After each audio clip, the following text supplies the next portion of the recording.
All right, welcome back to the channel. Welcome back. This is the Late Show with your host, the Polar Bear, also known as Young Brando. We're going to talk about some Hong Kong auction results. We dwelled quite a bit on the oak collection because that was the big news, so to speak, even though there were a lot of great watches at Christie's under the heading Important Watches. We're going to return to that, but let's take a look at Phillips for a little bit. Um, I wanted to actually show you about a surprise appearance by Ed Sheeran,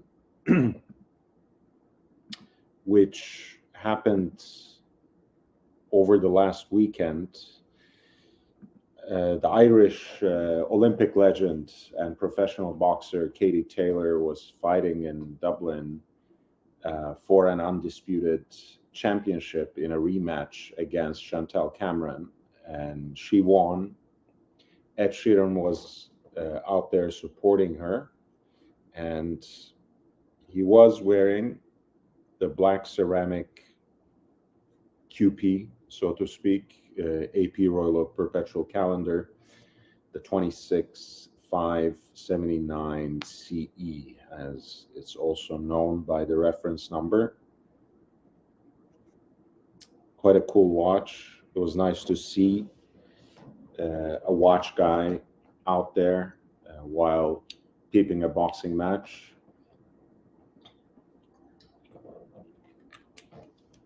And as you guys know, he has quite a decent collection from a number of appearances that he has already made at Hodinkee, but most recently at his Talking Watches episode that John Mayer was hosting for a change.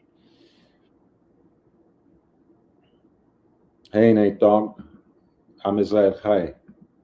It's nice to hear that. Nice to see that in the chat, considering what I usually get when it comes to that topic in the chat. So I appreciate seeing you.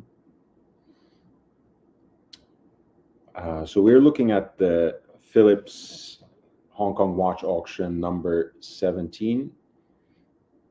This took place over 2 days last weekend, shall we say.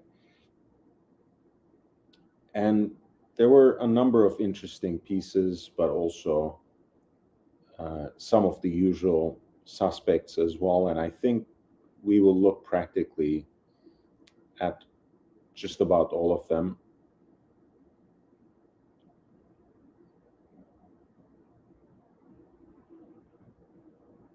And I think it would be a good place to start because when you look at lot 840, you see this wonderful chest, mysterious, named, branded FP Jaune, Invenit Effetsit. That is actually the Coffre 38, so the limited edition of 5 FP Jaune pieces, 38 millimeter in diameter, to basically say goodbye to that particular case size, produced in that instance all in stainless steel. And in fact, all 5 pieces from this set were on the block for this occasion. The box itself went for 120,650 in Hong Kong dollars.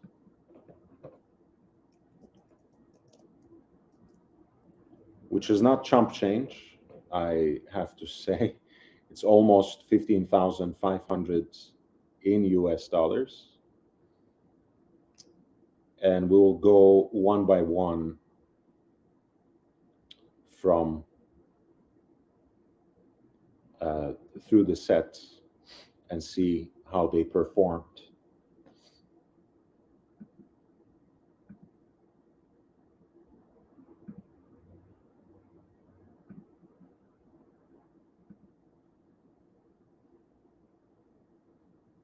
They were, in fact, the previous five, as you have seen: 815, 816, 817, 818, and 819, all with 38 millimeter stainless steel cases and with mustard toned yellow gold dials. Let's start with what is perhaps the most plain Jane, which is lot 819, and that is the chronomètre Souverain, the entry-level watch, really, from FP Jaune, time only, two-hander with seconds on and off-center subdial and a power reserve indicator. At 3 o'clock, in this case, you have an opaline white hour track with the center of the dial executed in this shade of gold. Of course, blued hands, and even the stylized Arabic numerals picking up on that blue accent as well. Cases are, for the occasion, 38 millimeters,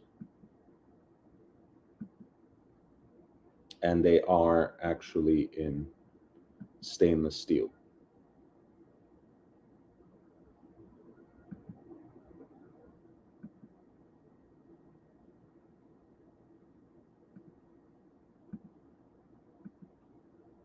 Keep in mind that even in this particular limited edition, the movements were still made in 18 karat pink gold for the base plate and the bridge plates.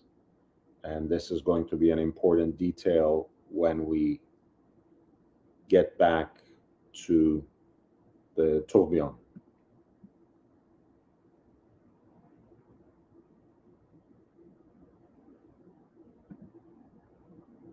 This was a set that was released in 2015, and these watches were sold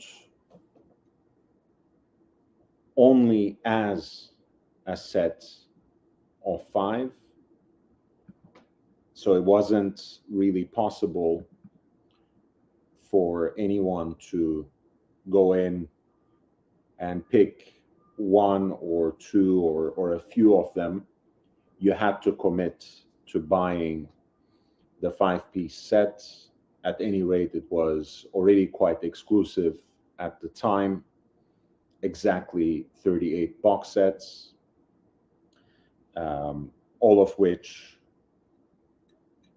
were at that time listed at retail for $308,200 in US dollars.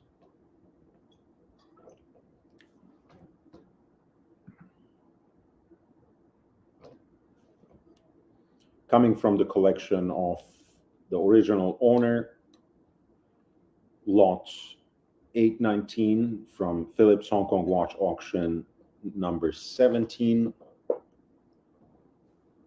the chronomètre Souverain in a 38 millimeter stainless steel case, sold for $1,143,000 in Hong Kong dollars, which amounts to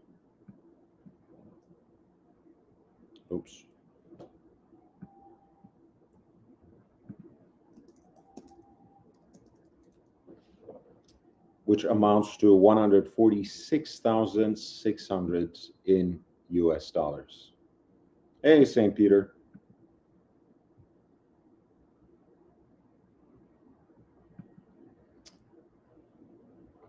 Nate, do you think the F. Pigeon results here show that the alleged blowback and flight of collectors because of his alleged inappropriate behavior is overblown?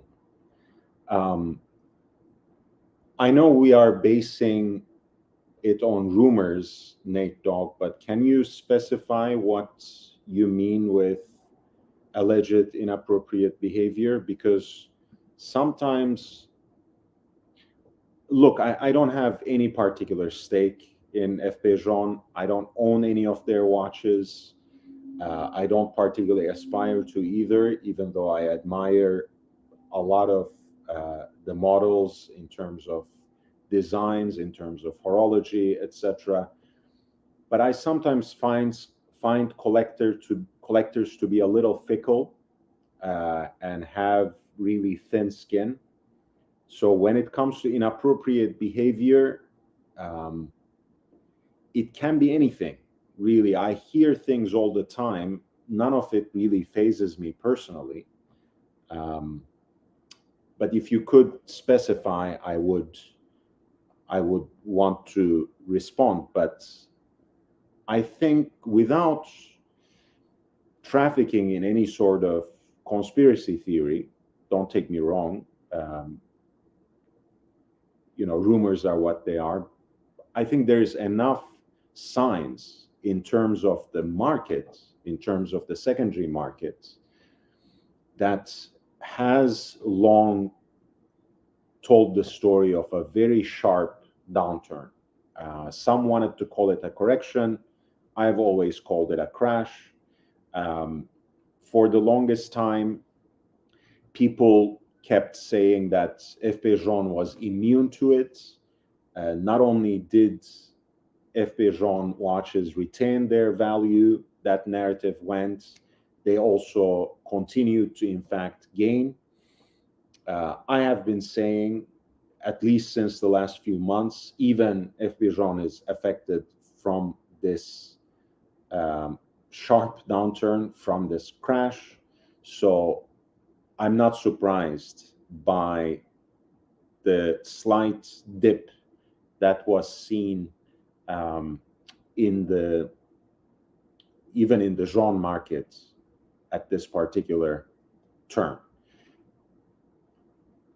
I don't think it's anything personal. I don't think it's anything brand specific. That's all I'm saying. Nate Dogg says it's all rumor about boorish behavior and maybe some anti-Semitic comments at a collector dinner. All right. I had not heard about the second part. Supposedly, after that dinner, several collectors sold off their pieces. It's all rumor, though. Yeah, I understand it's a rumor, and I wouldn't want to perpetuate it myself, but I thank you for sharing. When it comes to boorish behavior, it is what it is. I feel sometimes people have a thick skin about that, but you know that I have zero tolerance for anti-Semitism and probably a very high bar for what I consider to be appropriate behavior when it comes to that. But think also about how this piece was divvied up, right? I wasn't in the room in Hong Kong, so I don't know if it was in fact the same paddle who ended up picking up all these 5 examples. But I think as a set, that stainless steel collection would still command good value and probably better value than how these pieces were sold. 818 is part of the same set. That 2015 5-piece set in 38 millimeter stainless steel cases. This is the Octa Réserve de Marche with the big date indicator at 11 o'clock, power reserve indicator and the seconds on an overlapping subsidiary dial attached to that off-center dial for the hours and minutes. Again, the backdrop has that yellow gold mustard toned appearance. This piece sold for $825,500, which is more than 105,000 in US dollars. St. Peter, nice to see you, man. I'm not sure while I was responding, I may not have recognized you and welcomed you correctly, so I do apologize if that in fact happened.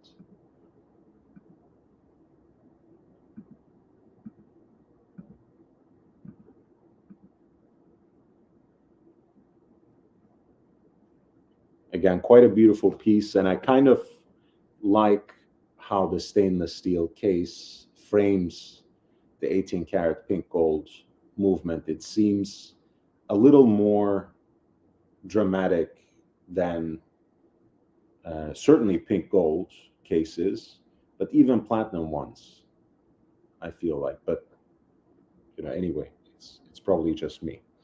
I have not seen the stainless steel set or any example of the stainless steel pieces in person, so I'm only going by the pictures here.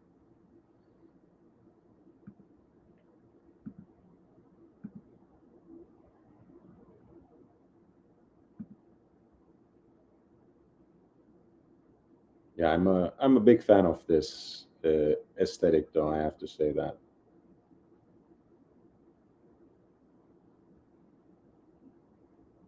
Always have a soft spot for watches with asymmetric dials to begin with, but also, watches with this sort of almost contrived antiquarian aesthetic. It certainly has a pull for me. For me, the main shortcoming, and this is a very slanted, very biased opinion about the 5-piece set, was the exclusion of the octa chronograph, which was, of course, one of the original models, and which should have been included by all accounts. But speaking of rumors, the rumor is that not only was it discontinued in favor of the centigraph, which was, of course, perhaps much more interesting to more people and sportier, I have also been told that the movement is a little too fickle for the octa chronograph, but that may well be just that. The octa calendrier is F.B. Jean's take on the annual calendar, with a self-winding movement and a retrograde date indicator, which is shown on a crescent-like scale that faces the crown with a retrograde hand. There are 2 additional apertures on the yellow gold dial for the day of the week and the month. And once again, there's an off-center dial that is bolted on that backdrop with an overlapping seconds dial. This was part of that same set, number 27 of 38.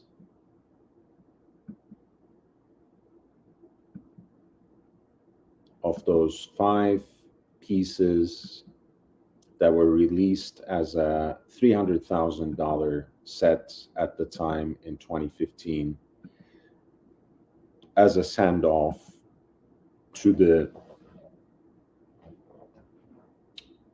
as a send-off to the 38 millimeter case size, which doesn't exist anymore in the FP Jean catalog.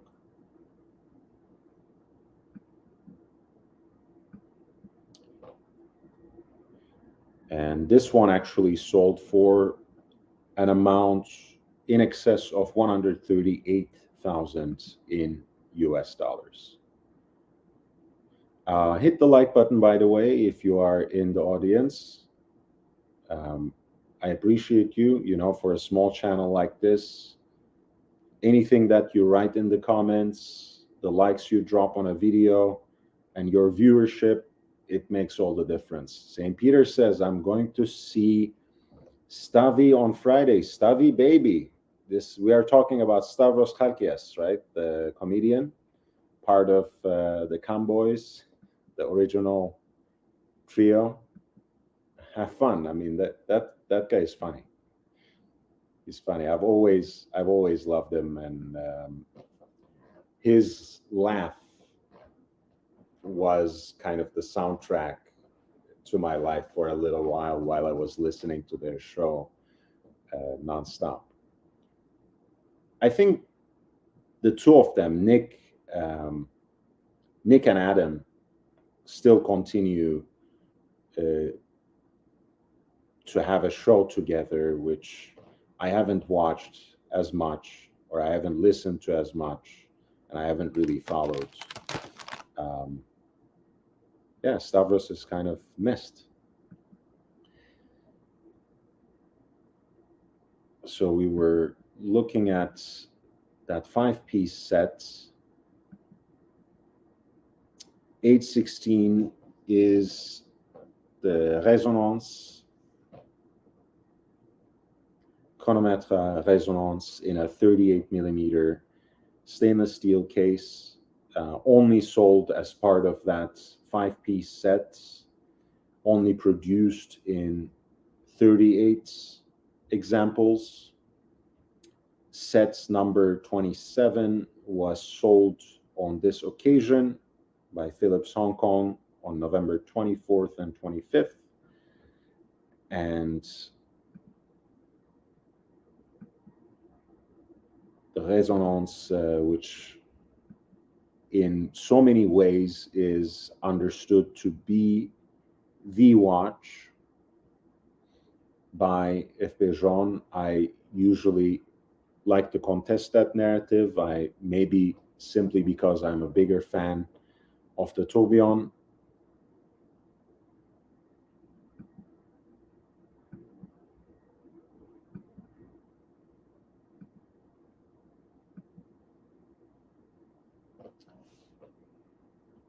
And the Résonance, of course, is even more impressive if you ask me in the 38 millimeter case size.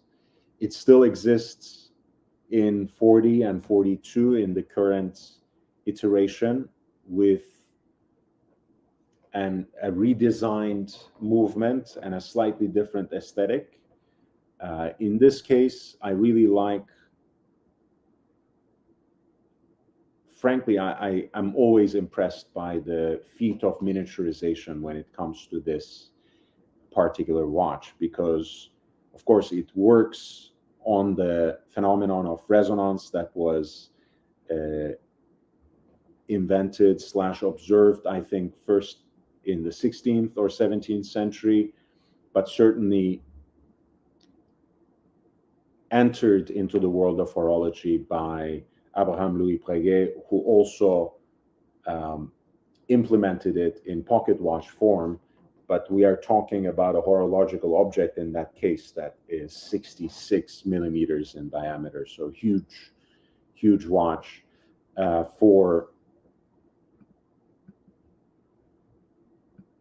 For François Bourgeon to somehow work it into a 38 millimeter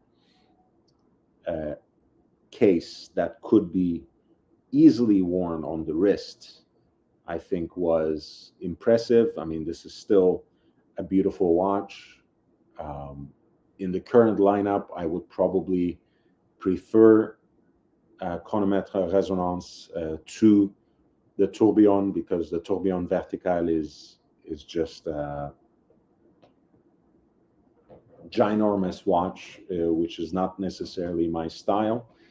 But I'm much more impressed by the fact that two separate gear trains and balance wheels can exist in the same watch and sit in such close proximity, compensating for each other's errors and harmonizing, to put it in other words. To me, that's always going to remain impressive. And unsurprisingly, perhaps, this was the watch that performed quite well. Sold out of that 5-piece set for an amount in excess of $293,000 in US dollars. In local currency, it was almost 2.3 million.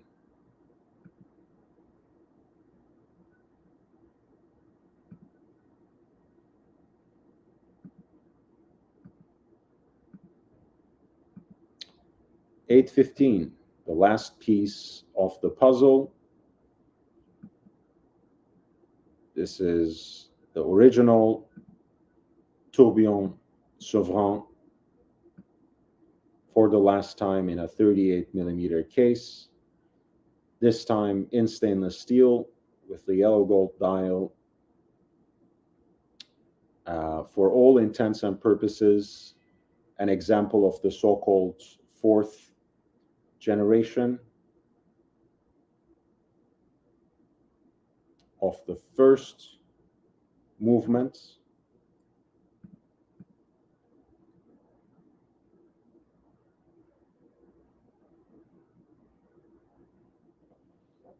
Fourth generation of caliber 1498. And since that movement was discontinued with the second generation in 2004,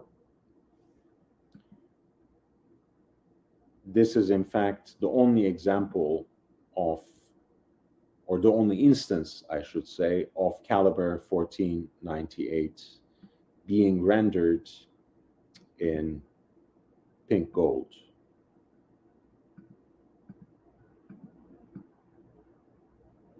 Of course, the original was in brass, rhodium plated,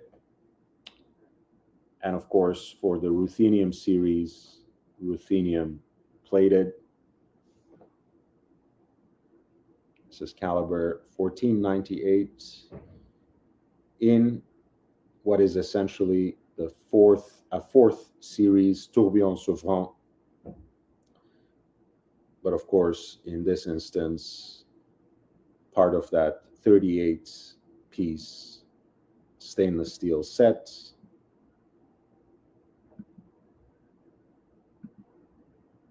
From 2015.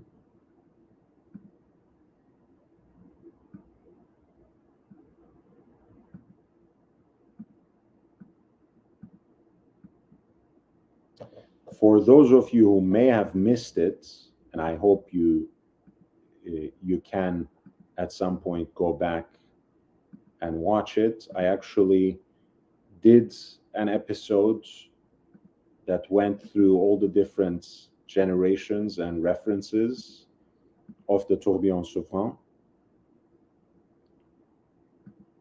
mixing it up with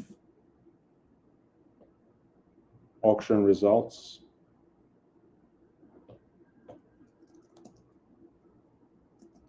So please check it out whenever you can. And it's the first one in a series too. I'm going to do a few more of these in due time. Next one is going to be on Patek Philippe minute repeaters.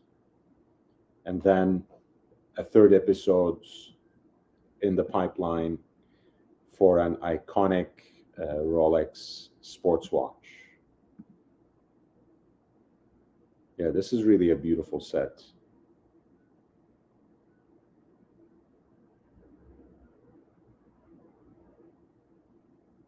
They have to do something about the lack of care in producing some of these videos. I mean, what the hell is an Octa tourbillon Souffrant?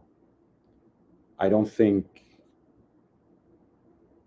I mean, F. Bergeron did not, and I don't think he ever will produce an automatic tourbillon. And as far as I know, by now, anyways, that whole branding has been discontinued. But yeah, they keep getting the reference numbers wrong and the names wrong in a lot of these videos, but at least they have them, right? A lot of auction houses are really lacking in visuals, in detailed pictures, videos, and other ways of representing these watches.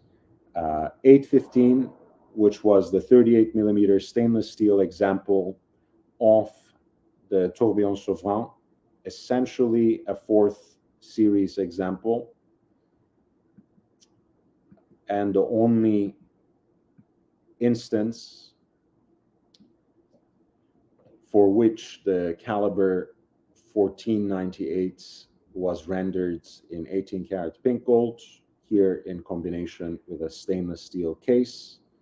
Incidentally, this watch performed the best out of all five, sold for more than 3.4 million in Hong Kong dollars, which amounts to almost 440,000 in US dollars.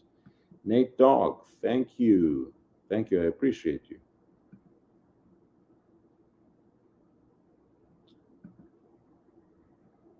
You know how to say nice things to a guy. Call me unique and analytical, and you'll forever be my friend. It doesn't take too much to flatter me, and flattery will get you pretty far.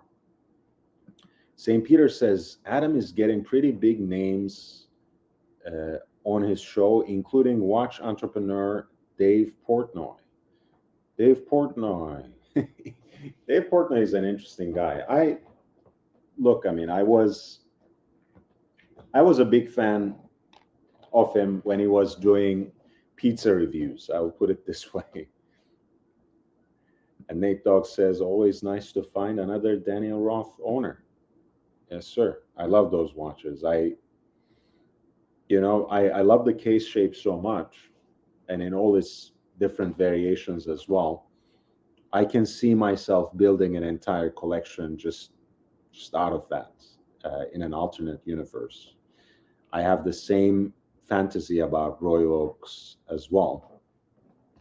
All in due time. I'm sure it will happen at some point. All right, so we started looking at some of the pieces from the Hong Kong watch auction. If you want me to take a look at any particular lot, feel free to send the number in with a super chat, and I'll be more than happy to dive in with horological and historical detail. We took the occasion to simply dive in to that 5-piece stainless steel case set that was offered up for sale here. And to be brutally honest, I can't say they performed terribly well overall as a set.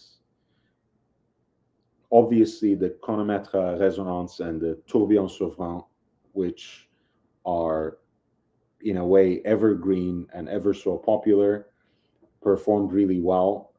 I can't really say the same thing about the other three examples, but admittedly, they still sold above the pre-auction estimates. So that's still a success.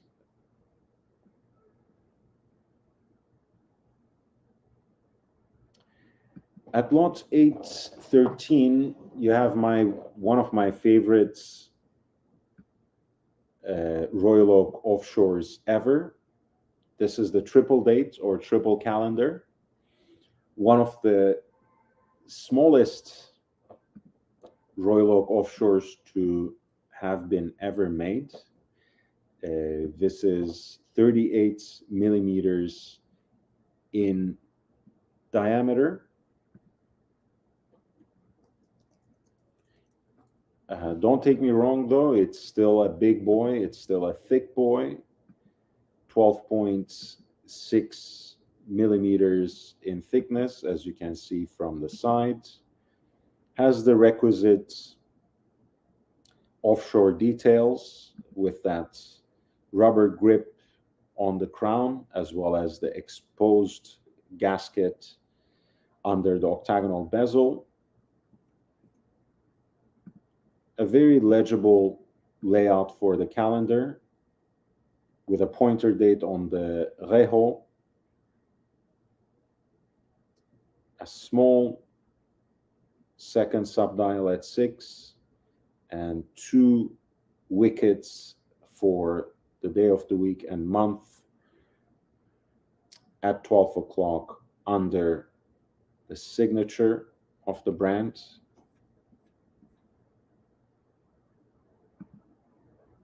It's actually a very wearable watch.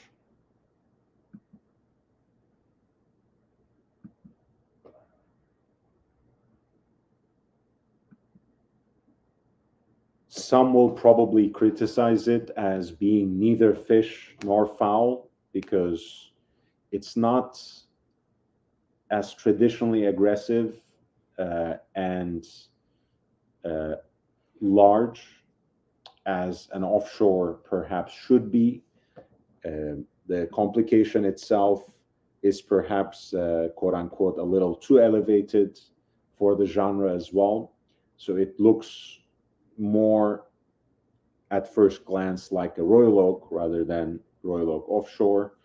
On the other hand, it's also too thick to be a Royal Oak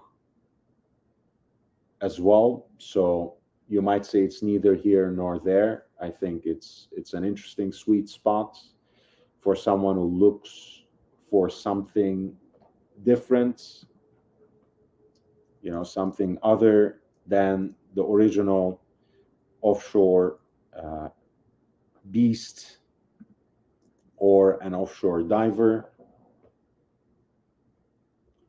and someone who doesn't necessarily want to settle for a jumbo or for some other variation of the Royal Oak in whatever size or complication.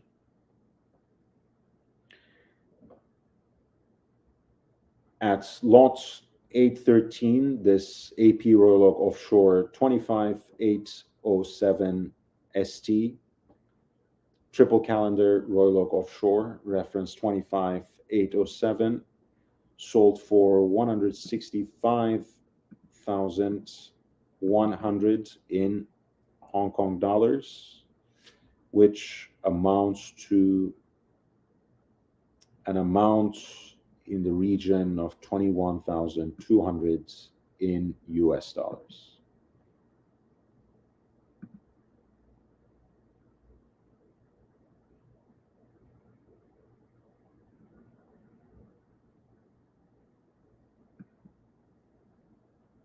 At lot 804,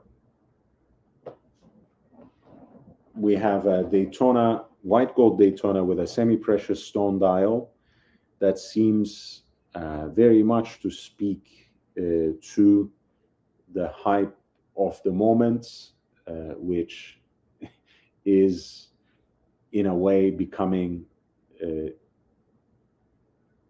timeless, right? I thought the Tiffany blue would be a fad that would last a few months, maybe a year or two. a season, a year, it seems it's still there. Of course, with the increasing attention and acceptance of precious metal Daytonas, the Daytona Beach series, which was also an interesting set of four very colorful dials on white gold Daytonas that were presented on a leather band, included an example with a turquoise dial. This is actually an example of a white gold piece with a matching white gold bracelets. The reference 116509. So it's not necessarily a Tiffany blue dial, but in fact something perhaps more interesting and more precious, since it's a stone dial.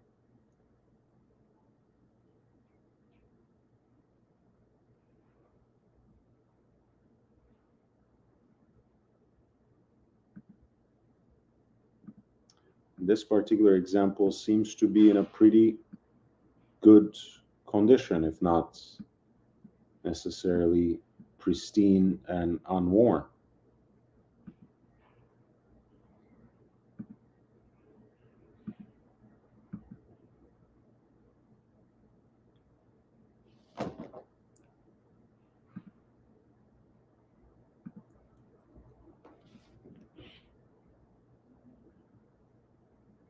Very much full set with a warranty stamped by Juwelier von Hofen, a German jeweler, apparently. The green card holder, the product literature, hang tags, a later service guarantee from 2018, as well as the fitted presentation box and outer packaging. A very interesting example already of a white gold Daytona, which I always like because it has that traditional sporty look without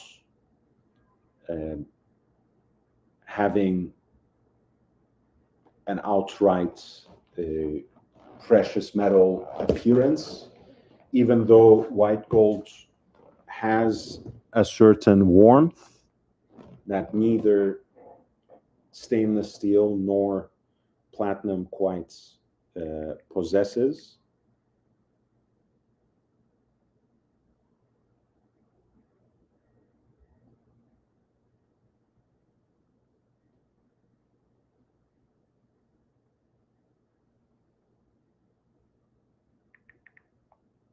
Oh, sorry about that.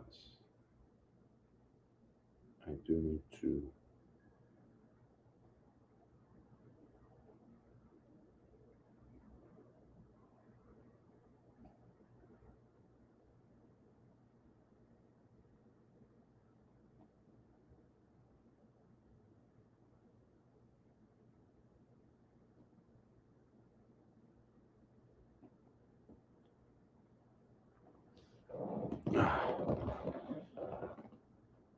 lot 804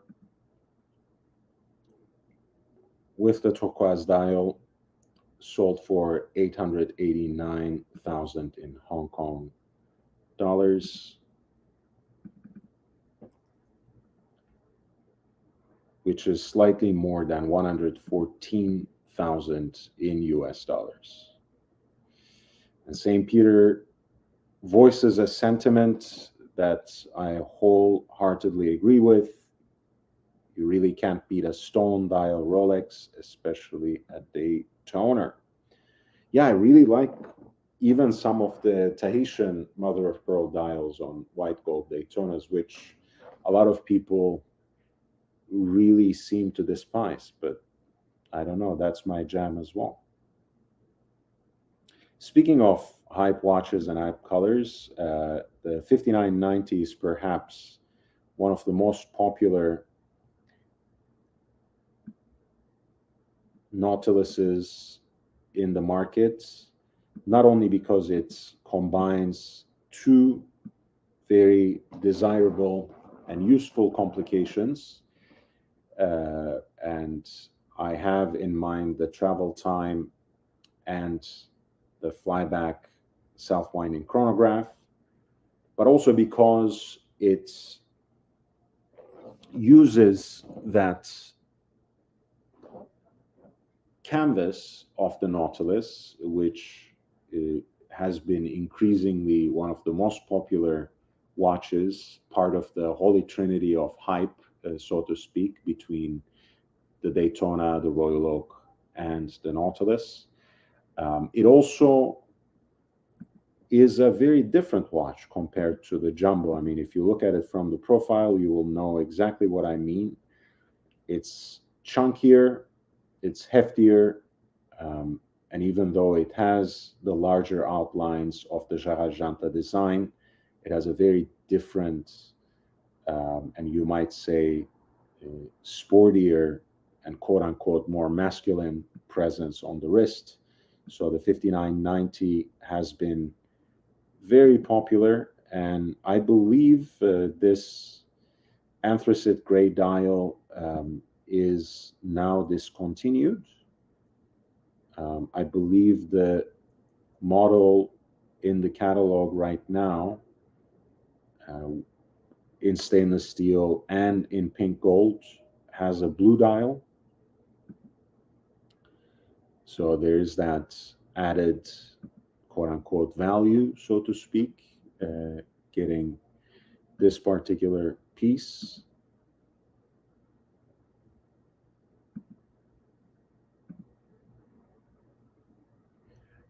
For me, it's a little bit too much, but I guess it's not fair to begin with because I'm not a fan of the Nautilus to begin with. So for me to like an outlier in terms of variation is almost impossible, but it's hard not to appreciate the layout of the dial at the very least, right? You get the extra hour hand for the reference time.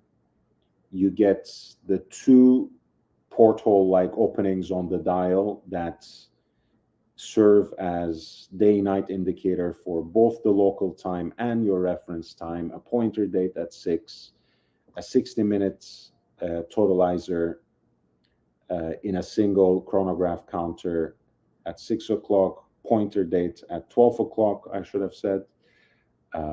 You get a lot of functionality and all of it laid out in a manner that's very legible and utilitarian. So there's something to be appreciated about that. And the new buyers certainly must have, because lot 806, which is dual time Nautilus chronograph with flyback functionality, reference 5990 line 1A with the gray dial, sold for 825,500 in Hong Kong dollars, and that is more than 105,000 in US dollars.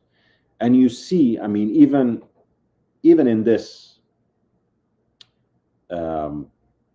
price, even in this valuation, you see how far the market has dropped, even for the hottest of all hot watches, right? It was hard to find any Nautilus for anything less than 6 figures just about a year ago. And even then, the downturn had started, but had perhaps at the time affected the most popular watches the least. And then everything started dropping, and then perhaps the hype watches started dropping most dramatically because they were the ones that had the most speculated valuation in the market. But nowadays, everything has come down, perhaps not to the levels of such pieces selling for retail prices, but I think, I wouldn't be surprised if I saw something like this around $80,000 come spring.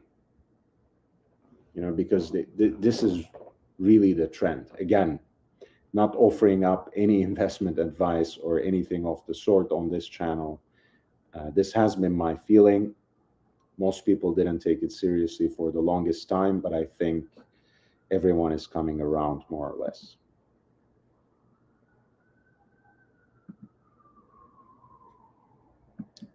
Hey, Basil.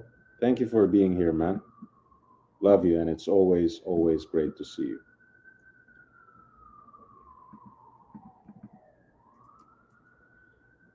Please hit the like button, by the way. As always, that helps me immensely.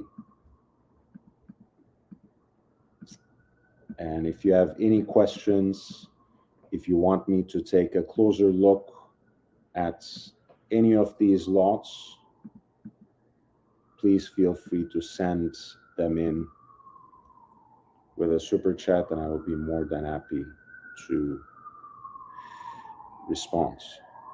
Nate Dog, do you have any recommendation for auction houses that have more humble watches than what we are seeing here? I'm trying to find new places to source watches for my too large collection.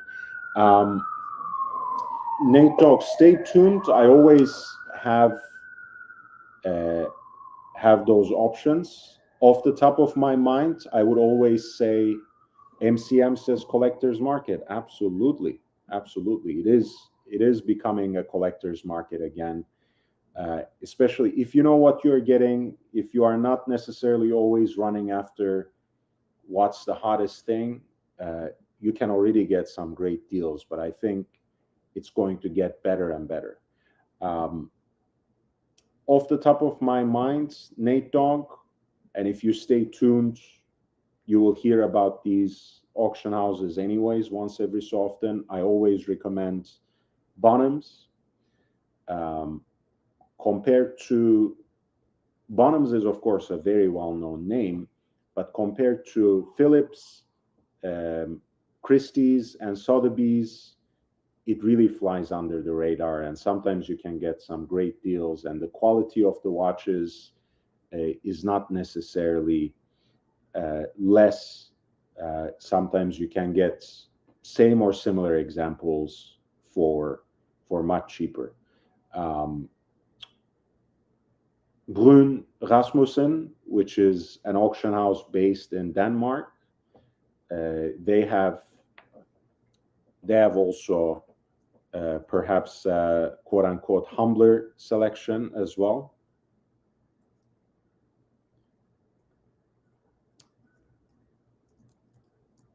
And then another one of my favorites is in Eichen, Zurich, and obviously Zurich-based auction house that has eliminated premiums and that always has an interesting selection of pieces that they get consigned from collectors, and also curated and thematic auctions as well. Robert. Robert is one of my friends. I had the pleasure to actually meet in person when I was in Austin to see Jake Brooks. So it's a great pleasure to see him. He has been a member of the channel for 3 months now. Happy belated Thanksgiving to you too, Robert. He says, I hope you had a good Thanksgiving and you are doing well, my friend. I hope so. And I hope, is the grandchild there just yet, Robert? St. Peter says a monopusher Tortue sold on Loop This for about 25K recently. Yeah, Loop This once every so often can be a great source for good deals as well. They also try to make the difference or try to make a dent on the market by slashing down the premiums. They only ask 10% for the buyer's premium. In has completely eliminated it. Loop This asks for 10%. Loop This is, for a collector on the budget, it's hit or miss, right?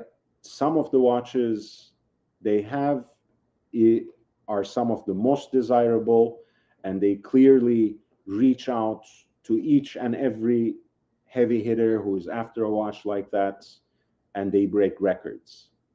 And then, even as that is happening, there are one or two lots in the same run, more or less, that are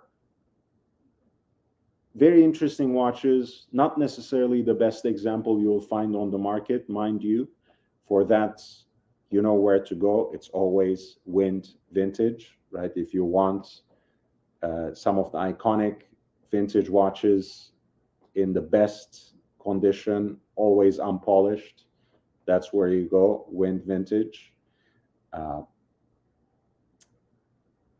And incidentally, Eric also has great deals all the time. I think because of the outsized reputation Eric Wind has, and deservedly so, sometimes people are intimidated to even approach and deal with him for whatever reason. He's probably one of the most down to earth people in the whole business. Very generous and unflinching in sharing his knowledge as well, and always has a great curation, always has a great selection of vintage watches and even some contemporary pieces on windvintage.com. And he has, for the most part, great deals as well, because volume is very important for people who make their daily bread out of this business, right? So he doesn't want to sit on some of these great watches for months and years. It's better for him to, of course, make a profit and sell rather than have to wait to see if it would sell for something more 10 months down the road.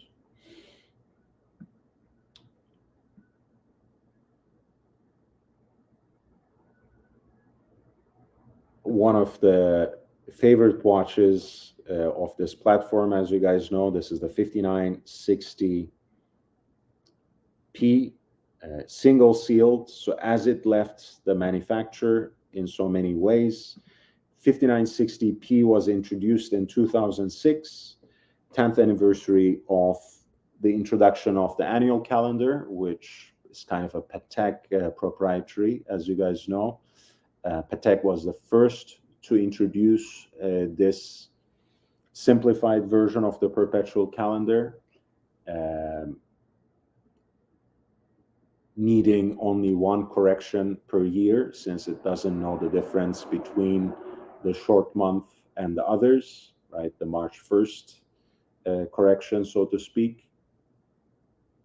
5960 combined the annual calendar with the self-winding in-house chronograph with the flyback functionality.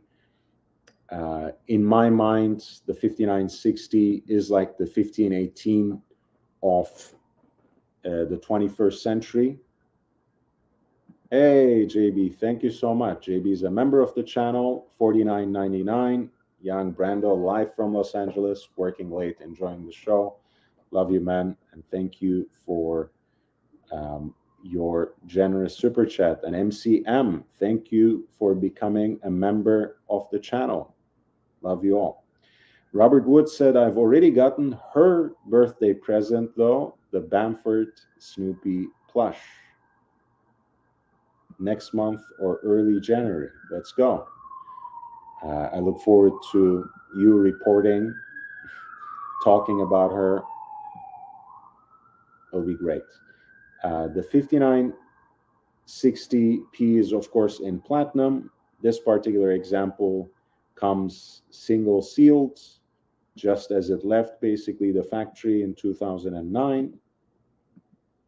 I was waxing lyrical about it, saying that it's is essentially a 1518 for the 21st century.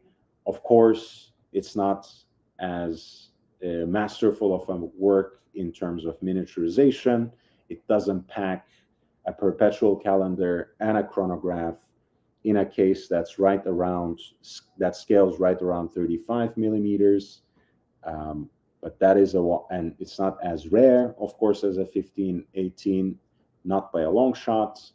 But in terms of bringing together two interesting and useful complications for a watch that could be worn on a daily basis, I think 5960 is one of the contemporary / modern marvels of Patek Philippe.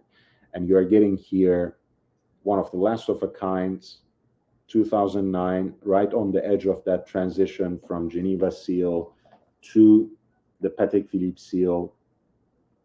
It's like an artifact, as much as it is a very cool, great watch to wear on a daily basis.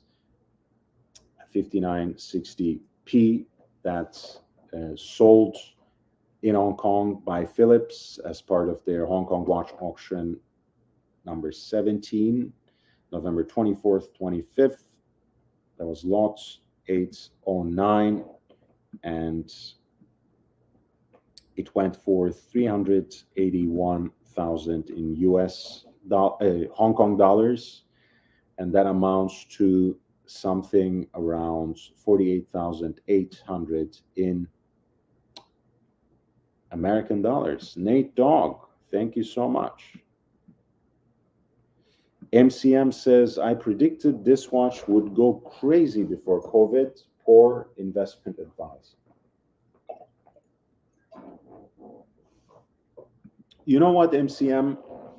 As investment advice, maybe it was poor, but as horological advice, I think it's still great. I think 5960P is a baller of a watch in terms of Patek Philippe that has that sort of weight, and I don't just mean the platinum, that can be worn on a daily basis, that has a sporty edge, but still very respectable in terms of its complications. The stainless steel versions with the bracelets, I think, are some of the best sports watches that Patek has ever made that are not named Nautilus or Aquanaut. The white gold version with those decorated pushers with the Tasti Tondi influence, the blue dial, and the aviator style, the pilot's chrono style strap is a different vibe and a very cool watch indeed.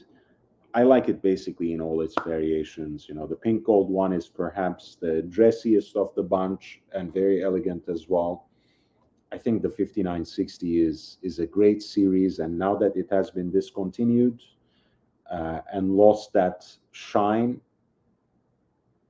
maybe not an investment watch in that sense that you meant.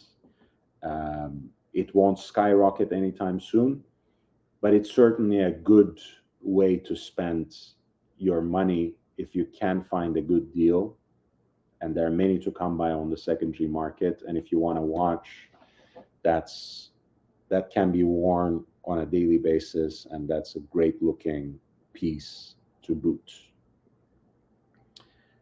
The Jumbo, that's basically its neighbor in terms of the lots, and earlier lots, 807, that sold for 825,500 in Hong Kong dollars. That's around 105,000 in US dollars. Yeah, it is a, I think for the money, a platinum Patek for, you know,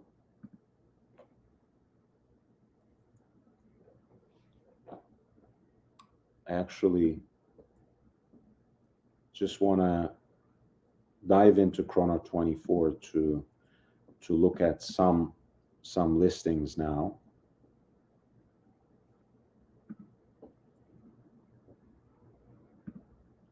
Let's take a look at the material. Just the platinum examples now.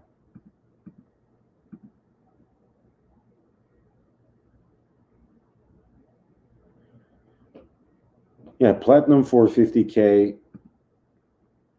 And mind you, there's a premium attached to Chrono 24 listings as well, so you can find them cheaper.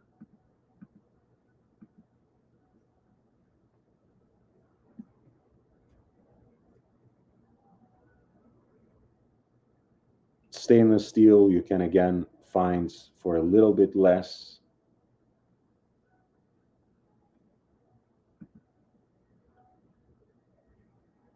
The white gold, which is also a favorite of mine, again around the same price point. I think, like you said, MCM,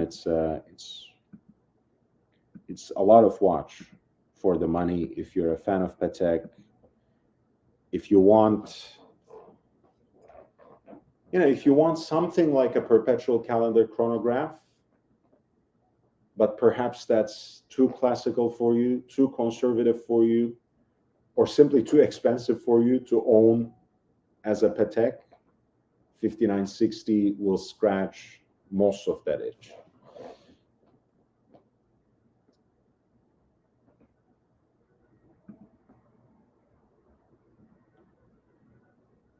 Speaking of that, the 5970, of course, is one of the big daddies. Of course, I love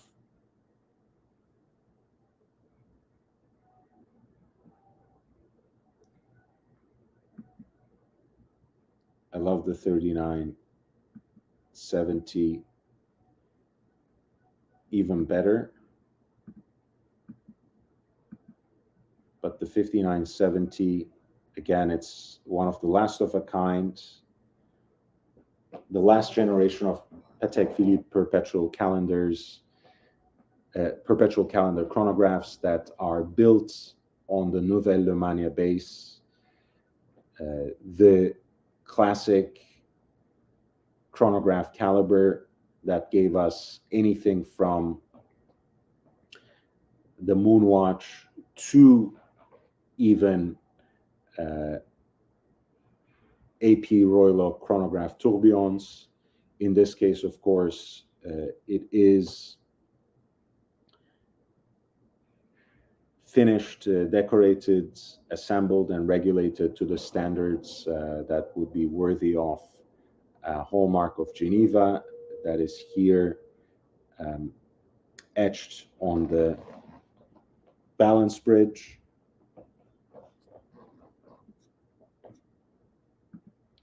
The 5970 is a very aspirational watch for many collectors, of course, because of the prestige of its complication, but also due to its modern size, modern proportions.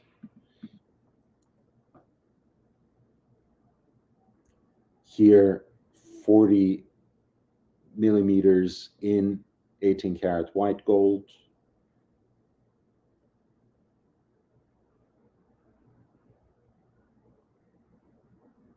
With a beautiful silver dial.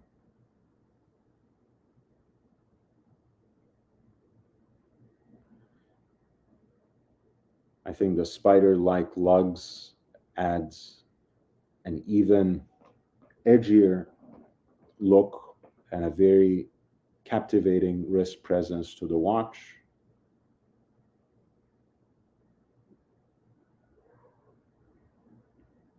And the presentation of the information, I think, is maybe too classical for some, but I think it is very beautiful and,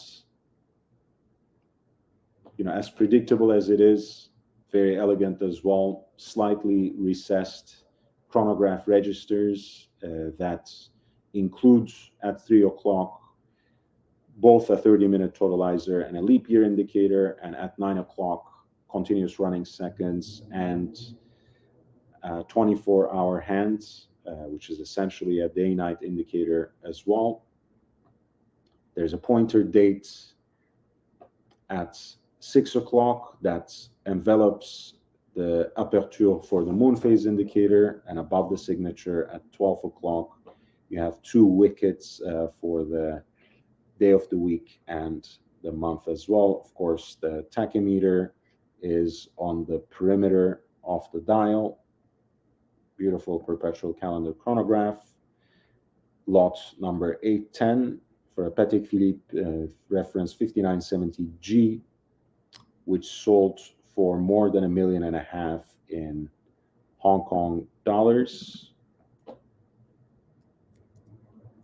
And that is roughly 195,000 in US dollars. Nate Dogg was saying, I was looking at a 5960p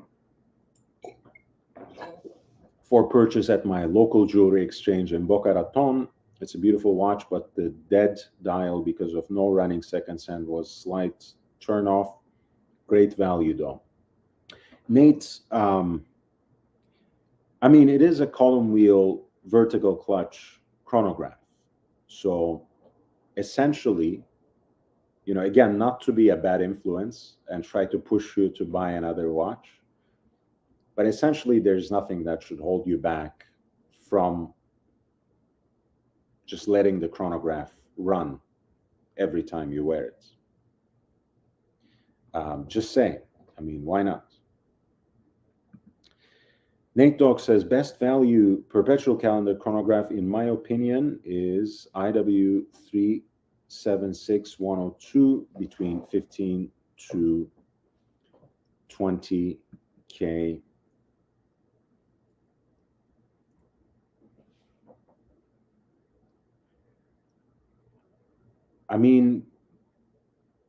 The Da Vinci perpetual calendar chronograph is my jam. I know you said you consumed a lot of the videos I made, but you may or may not have watched the recent one called The Democratization of Complications about the IWC per cal chronos. Those are even cheaper. I'm talking about the original Da Vinci perpetual calendar chronos that were, of course, built thanks to the ingenuity of Kurt Klaus, who devised that module on top of the Valjoux 7750.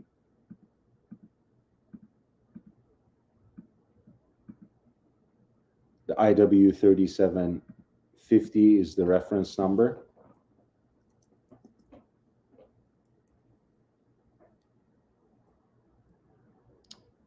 Of course, that was such an ingenious module.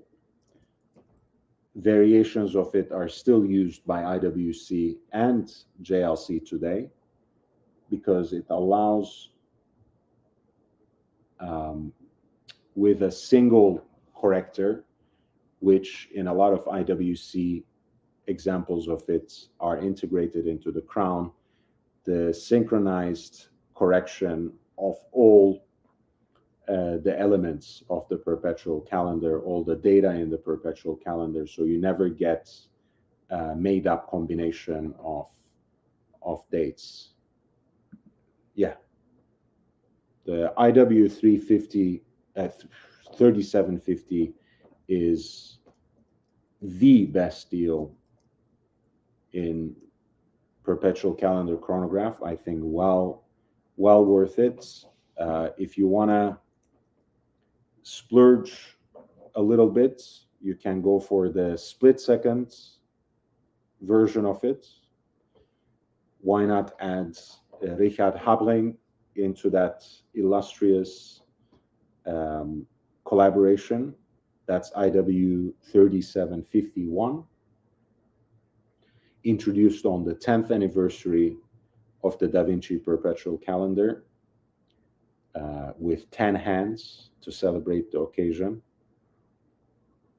And those are great watches and great value as well when it comes to the perpetual calendar.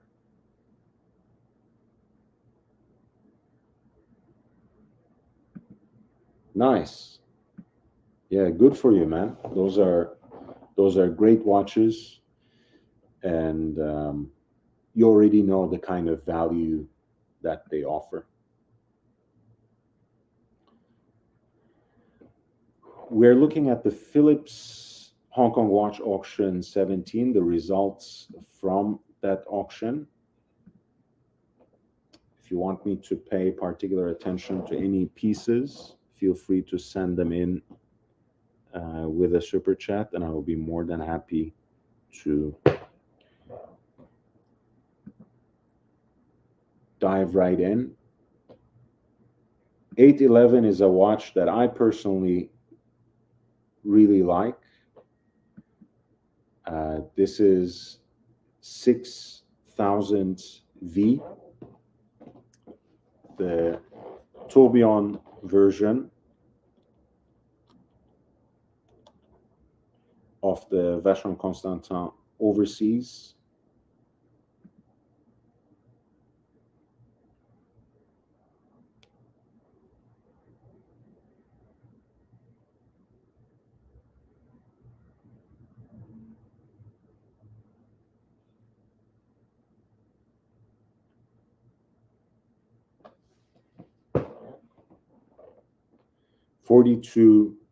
.5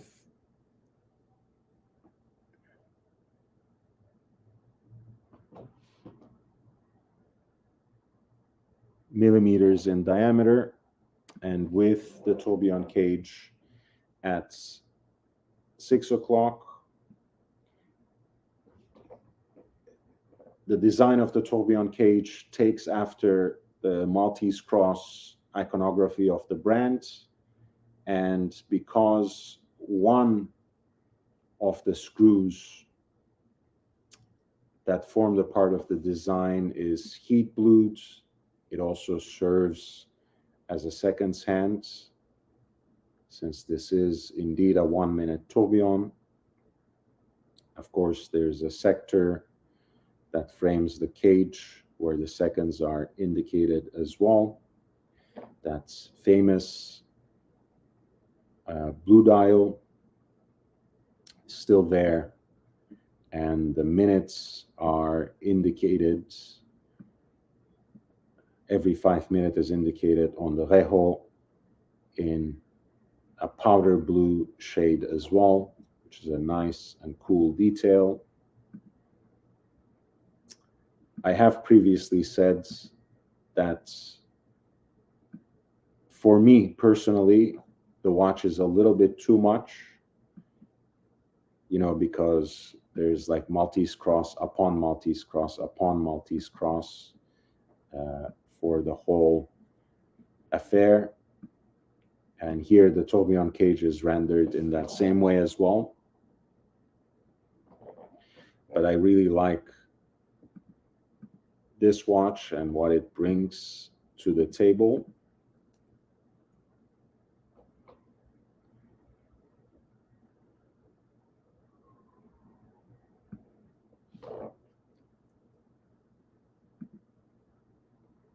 With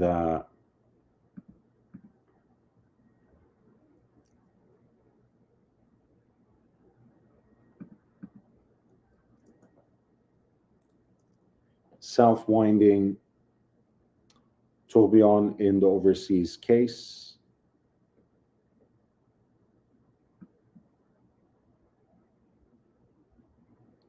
Beautiful movements, as you have seen.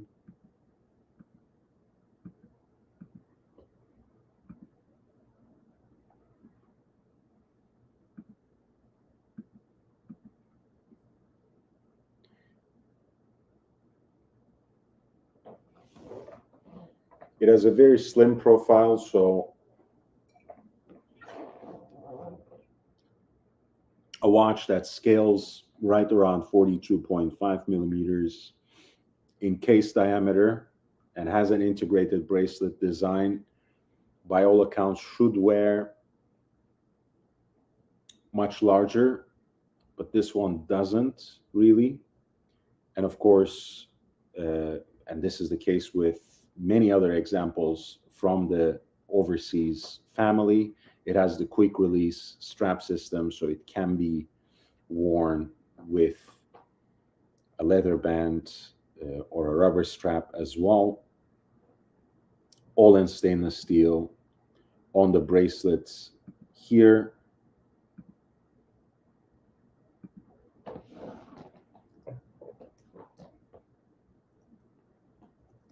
by the way, the thickness, I believe,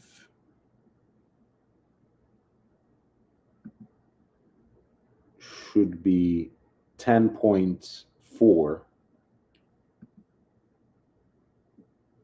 And again, the peripheral rotor winding system for the tourbillon, I think, is a delight. This is a very cool watch, especially if you are a fan of the overseas design. It's something to look into.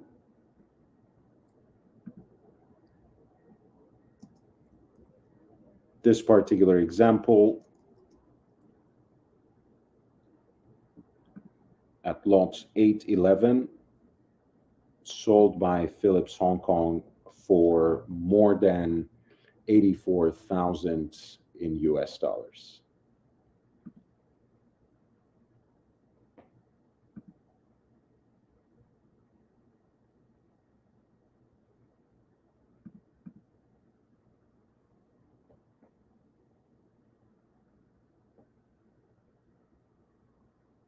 We spent some time talking about open worked Royal Oaks in the past. This is the jumbo open worked in pink gold on a leather band. The 15305.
You're looking at an example from 2013.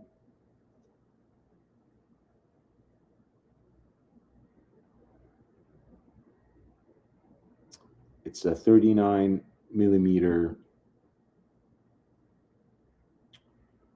version with, I was wrong to say that it's a jumbo because it actually does not have the JLC 920 derived caliber. It's more like an open work version of 15300, not 15202.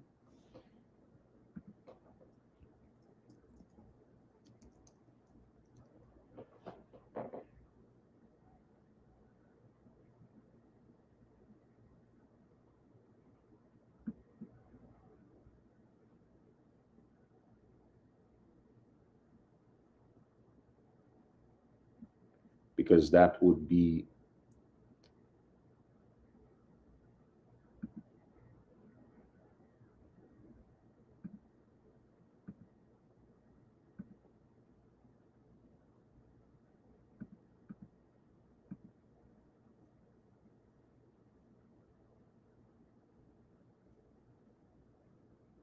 that would be with the caliber 5122, whereas this watch has the caliber 3129, which is an open worked version of the 3120.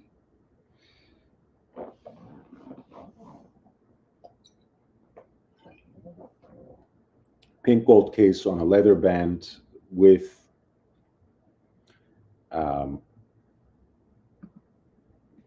déployant clasp in matching pink gold, and it's that version of the clasp that has the kissing initials, right? The doubled initials of the brand. A very cool piece with the open worked movements rendered in shades of gray in a pink gold case. That is referenced 15305 OR AP Royal Oak open worked in a 39 millimeter pink gold case.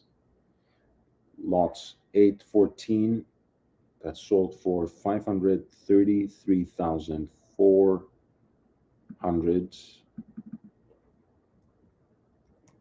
in Hong Kong dollars, which is around 68,400 in American dollars.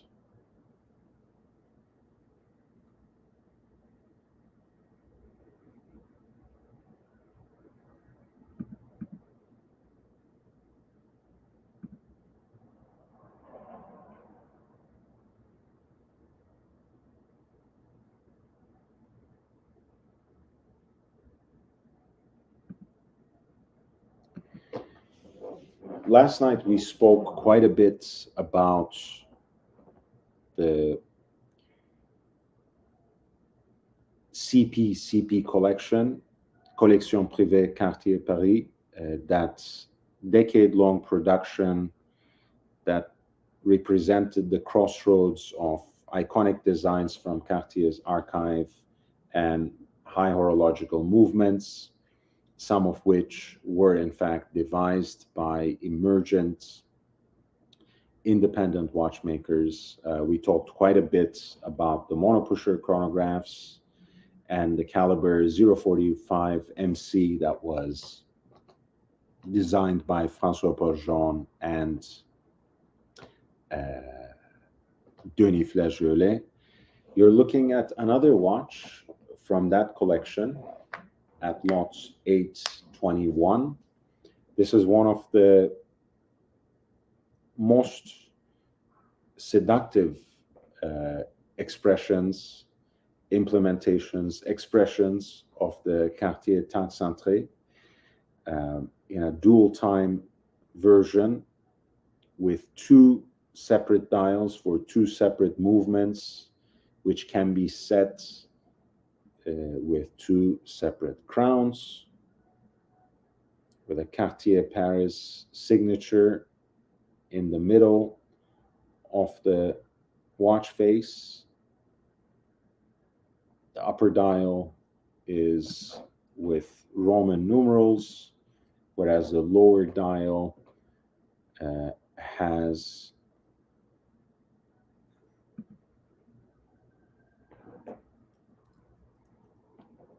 Chinese characters, Chinese numerals on the quarters.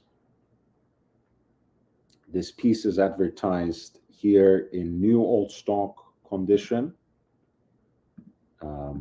And you can hardly deny that with even the existence of the case back stickers and what looks like a very well preserved case indeed. As you can see, both of the crowns are topped with a blue sapphire with a multifaceted finish. Both of those octagonal crowns are set with a sapphire, which of course always plays well with the keyed blued stainless steel hour and minute hands in the sword style.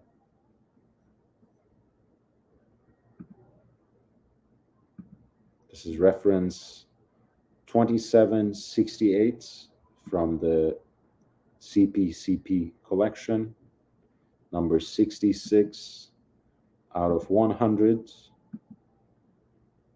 Dual time tank centrés made for the Asian markets.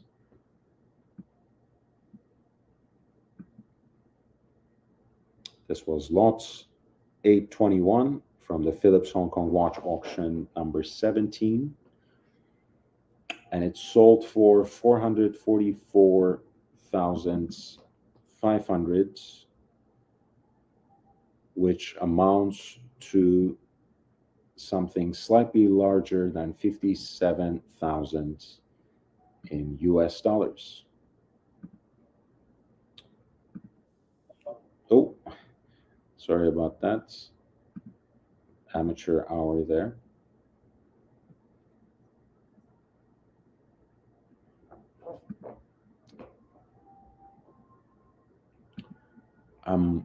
Guys, by the way, I'm really grateful for all the contributions today, all the support, all the new members.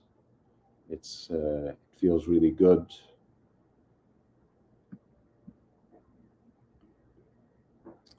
In the next lots, reference 2767, same number of a limited edition rendered here in white gold.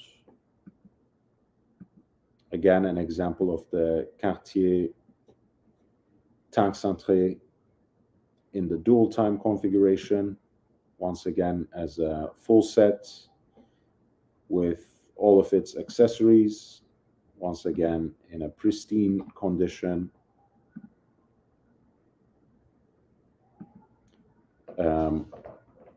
The tank centré, unsurprisingly, is one of my most favorite variations of the tank, with an elongated and curved expression.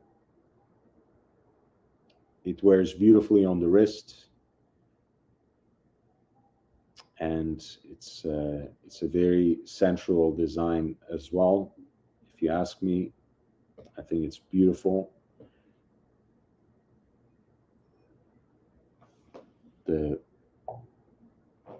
pink gold example at lot 821 had sold for a little more than 57,000 US dollars. This white gold example sold for an amount in excess of 78,000 in US dollars. So in a way, these dual time tank centré pieces from the CPCP collection are even more desirable, are even more aspirational than those single button chronographs that are in the classic tortoise-shaped Cartier cases, in that classic Cartier Tortue cases.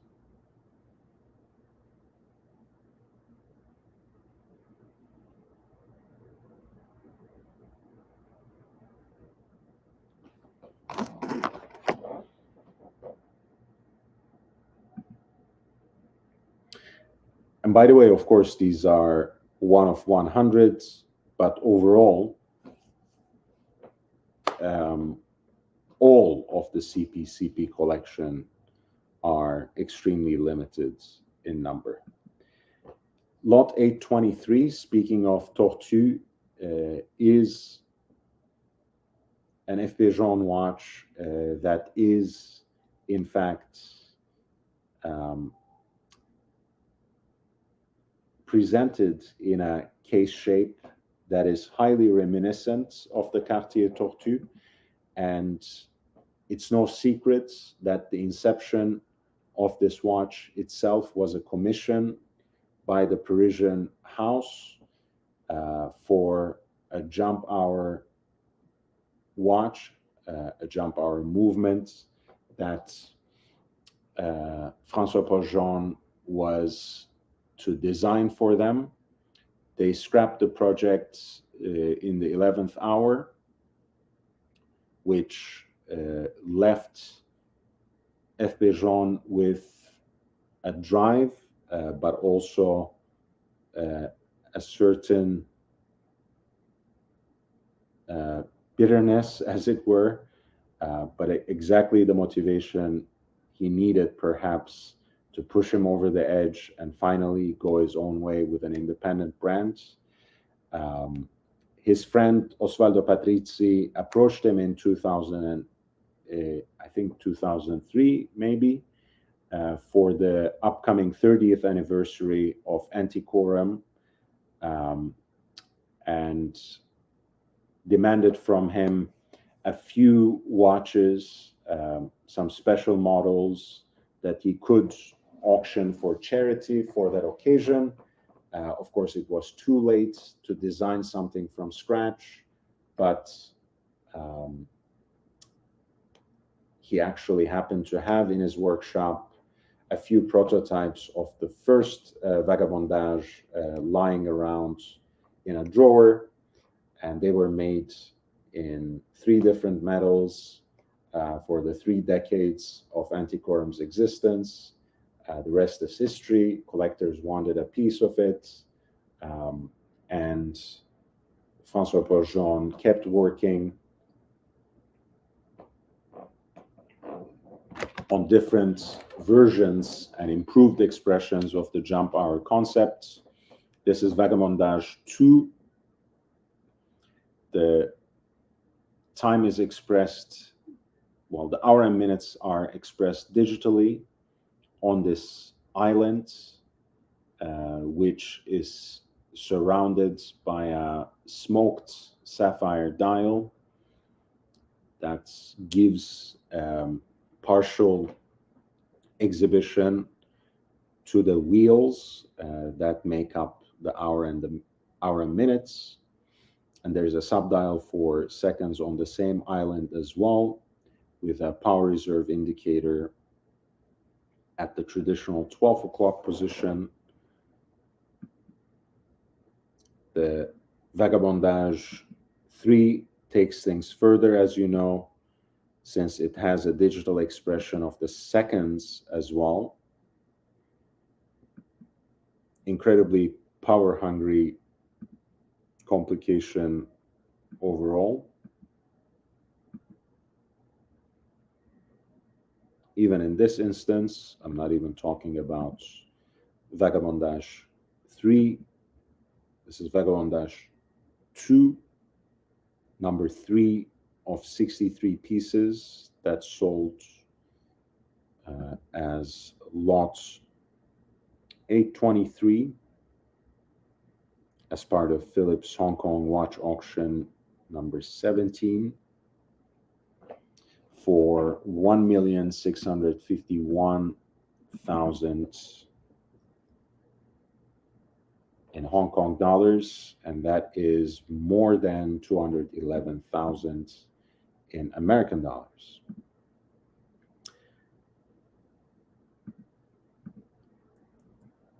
I'm gonna drop the link. By the way, the StreamYard link is there. So if any one of you wants to join me in discussing these watches or anything watch related, really, feel free to jump on the panel. But I'm looking right now at some of the results from the Hong Kong auctions. We talked quite a bit about Christie's, especially the the Oak Collection sale over the last few days. So I wanted to shift gears and look at Phillips a little bit, but I might return at some point to important watches from Christie's as well, because there were some interesting lots there. The Star Wheel recently came back, as you guys know. AP's implementation of wandering hours in wristwatch form. Maybe it was one of those complications that breathe new life into code 1159. But I'm already a big fan of earlier generations of the Star Wheel in the millenary case, but also in this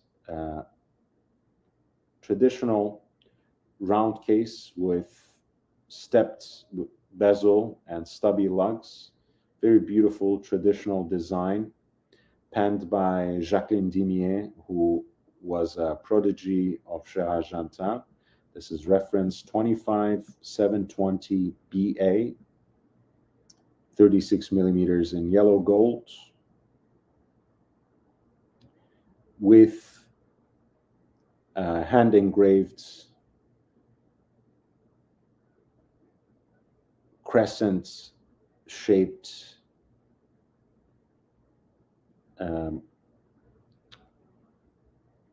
piece framing the sector, the scale for 60 minutes. And of course, 3 transparent discs that expose the star wheels that give the name to the complication.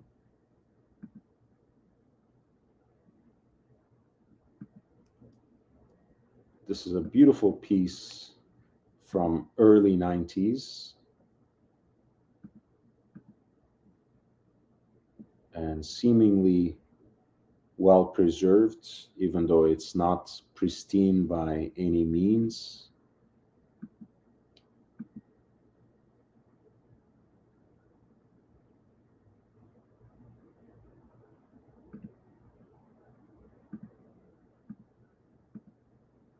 Here is a look onto the movements from the back.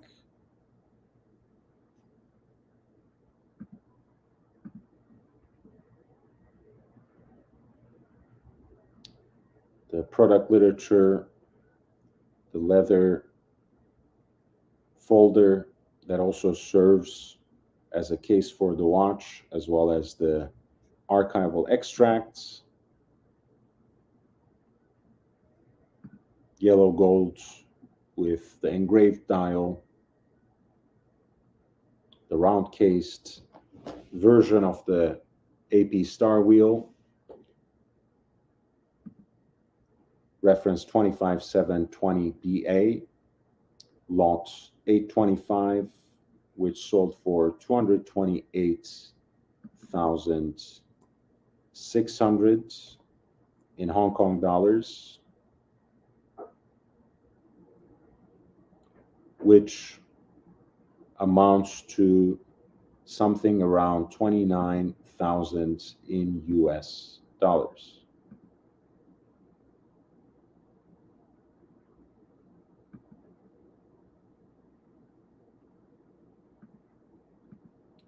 Lot 827 is an open-worked Daniel Roth chronograph from early 90s with a pink gold freehand engraved dial.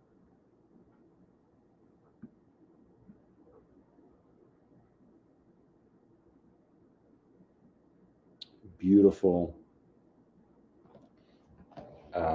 decoration there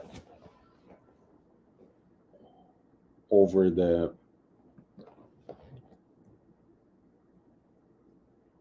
balance spring as well, and the mainspring barrel.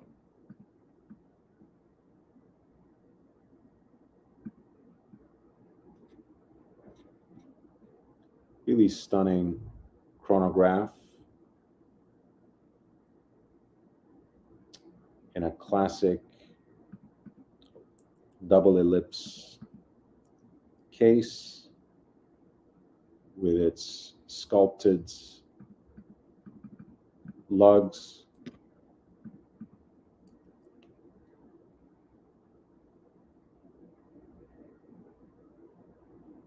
The case is in yellow gold. The dial is pink gold. The reference number is 2146. The case is 38 millimeters by 35 millimeters. The movement is the movement that we were talking about when we had Patek's perpetual calendar 5970 in mind.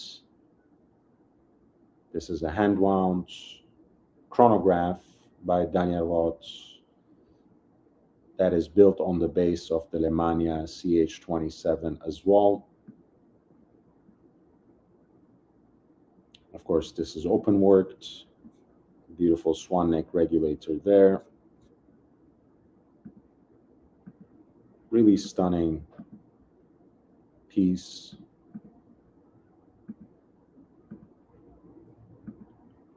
Look at that case from the profile, the classic original version of the double ellipse.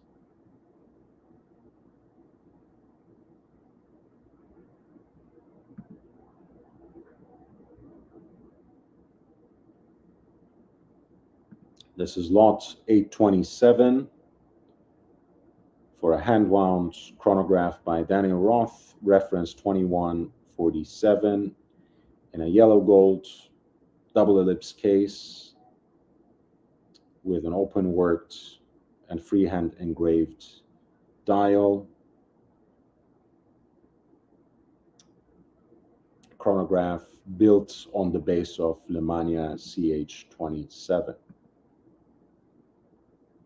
It sold for 635,000 in Hong Kong dollars, which is an amount in excess of 81,400 in US dollars.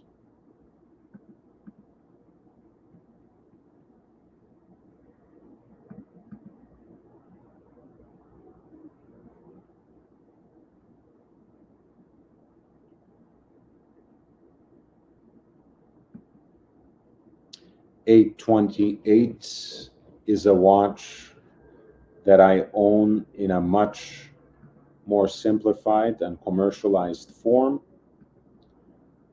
This is the OG, so to speak, the C127, and namely C127S, because once again, this is an open-worked version.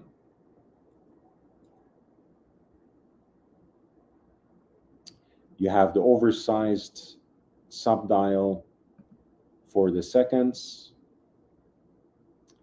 and then you have a sector in the form of a downward-facing crescent that frames that subdial. That is your hour track.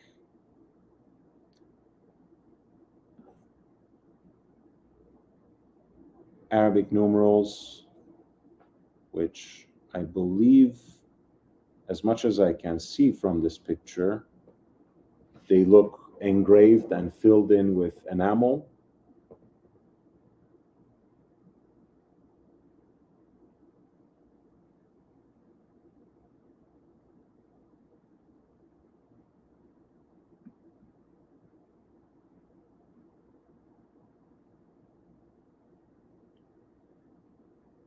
And of course, this piece has a retrograde hand, which flips back to 6 from 6 at 6 o'clock.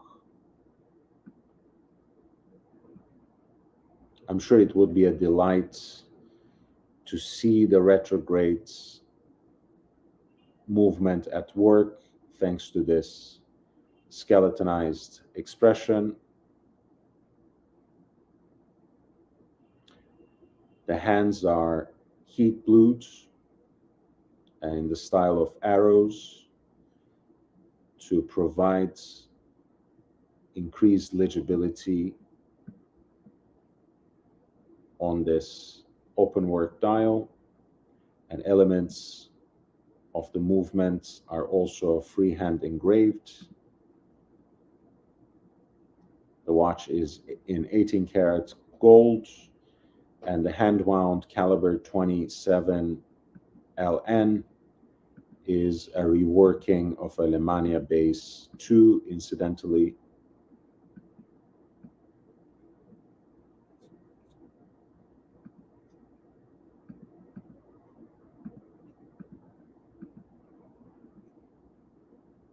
Here is the movement from the back.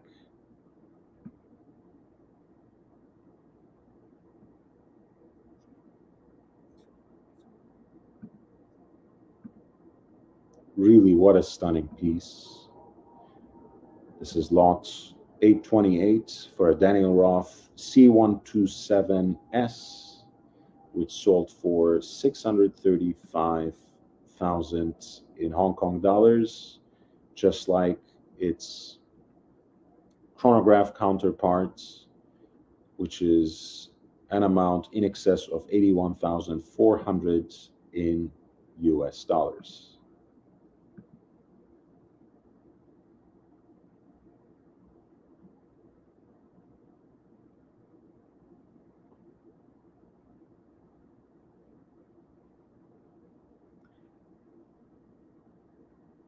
We have been looking at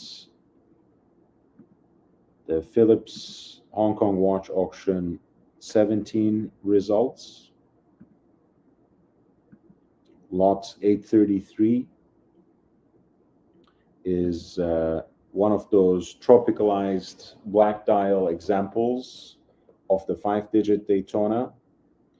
These are famously the first generation of south-winding Rolex Cosmograph Daytonas that were built on the base of the Zenith El Primero caliber 400, introduced in 1988 and served as the original generation of those automatic sports chronographs by Rolex before they introduced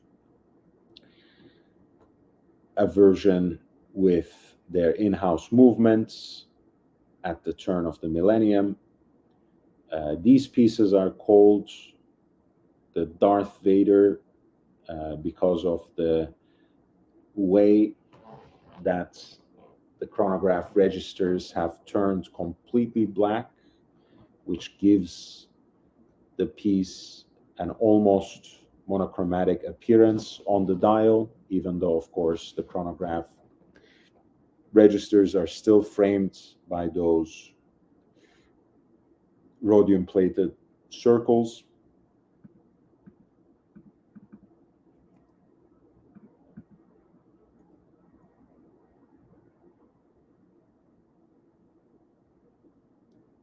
This is an example that comes with the full set of its accessories as well, as you can see. The warranty papers, product literature, the original hang tags, the leather wallets, as well as the presentation box and outer packaging.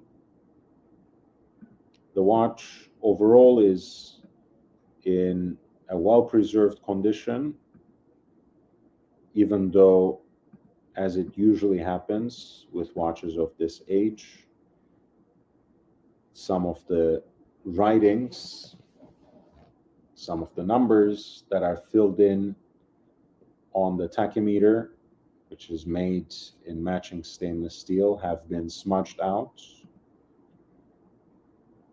This is lot 833 for a Darth Vader version of the Rolex Cosmograph Daytona reference 16520 from 1992 that sold for 533,400 in Hong Kong dollars, which amounts to roughly 68,400 in American dollars. I'm skipping over a lot of different watches that may otherwise be interesting. If you want to draw my interest to them, the link for the selections from the auction are up there. Feel free to send in the lot number with a super chat, and I would be more than happy to go back.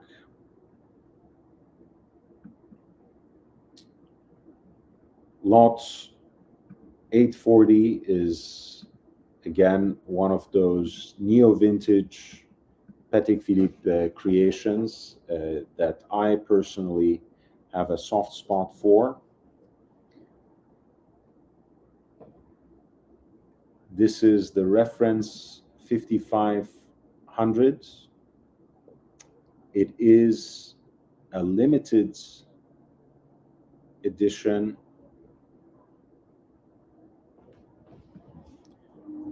that Patek produced in 1997.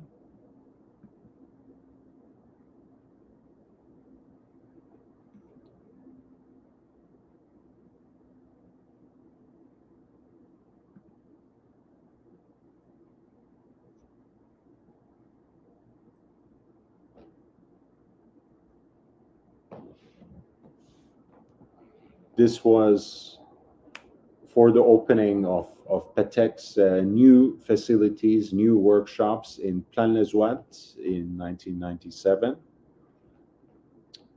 And the 5500 was made in 4 different metals, about 1,100 pieces in total. 1,100 pieces in yellow gold, 500 in pink gold, 250 in white gold, and 150 in platinum. This particular example is in pink gold, so one of 500 pieces. It's a case shape that's called the pagoda, since its construction resembles those tiered towers that can be seen in traditional Asian architecture. But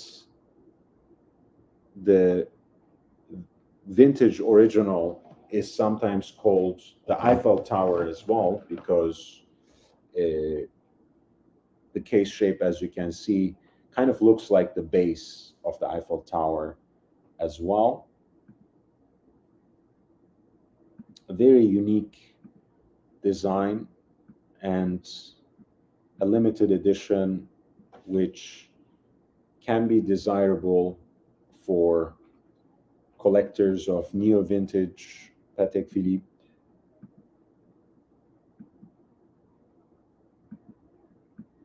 As you can see, the piece comes with most of the package, the box and papers and everything. I believe there There should be like a commemorative coin of some sort. I'm not sure if this set includes that, but it has pretty much everything else. And lots 840 for the pink gold example of the pagoda that was made in 1997 to celebrate the opening of new Patek facilities in Plaine-les-Ouates, a revival of a classic design by Patek Philippe that sold here for 152,400 in Hong Kong dollars, which amounts to a little more than 19,500 in US currency.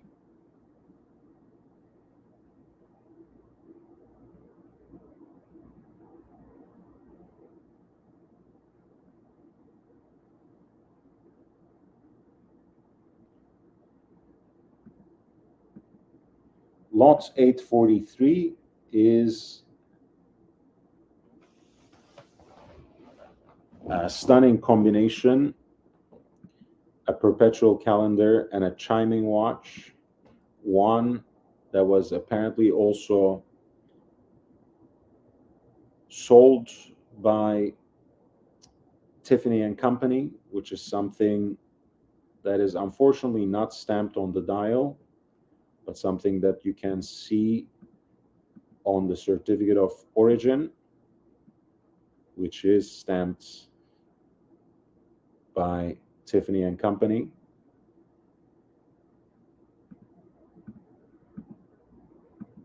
Beautiful micro rotor movements with the hallmark of Geneva.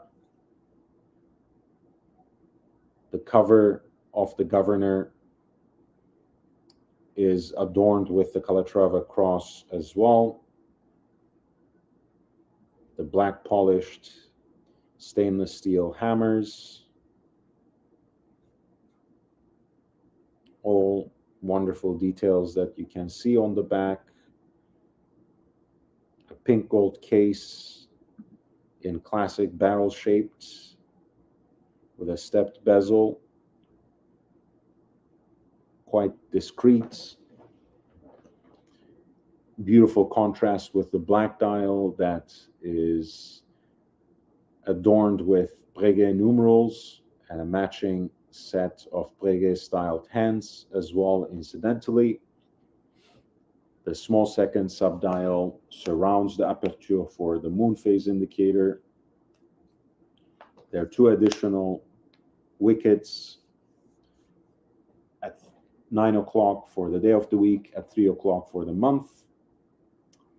There's a leap year indicator at 12 o'clock that you can glimpse from an opening, and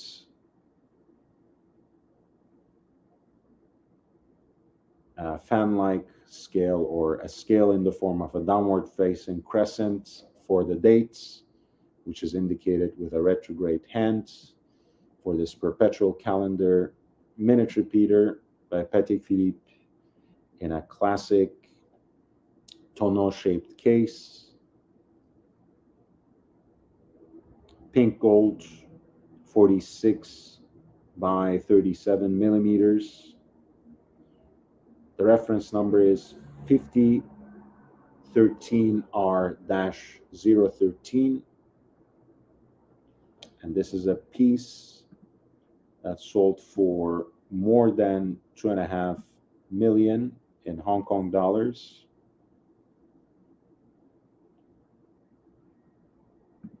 And that amounts to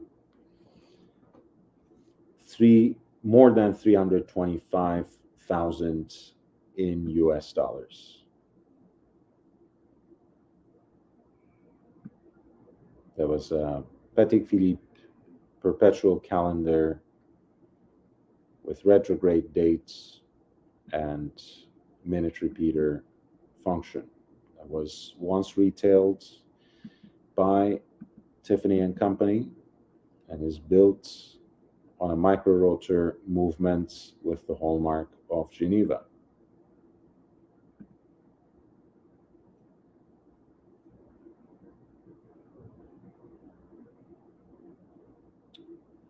Speaking of the monopusher chronograph from the CPCP collection, this is the Cartier Tortue monopoussoir, the single button chronograph devised by the THA, which was a common venture between François-Paul Jean, Denis Flageolet, and Vianney Olter, that's worked on a number of commissions from Cartier in that time period.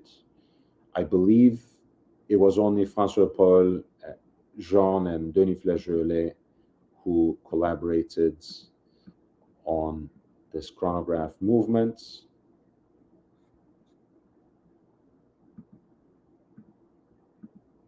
Which you can see right here, the 045 MC column wheel with its bridges excessively and elegantly decorated, embossed really with that double wishbone style logo of Cartier.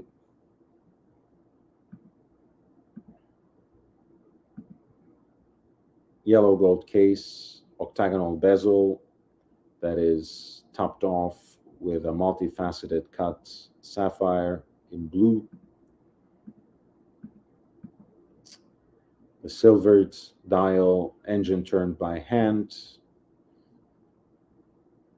with a set of heat blued stainless steel hands, styled in a way that we more closely associate with Breguet. Roman numerals with the secret signature hiding in the V of Roman numeral 7. This beautiful piece sold just a few days ago at Phillips Hong Kong Watch Auction 17 as lot 847. That is the Cartier Tortue monopoussoir, reference 2356B.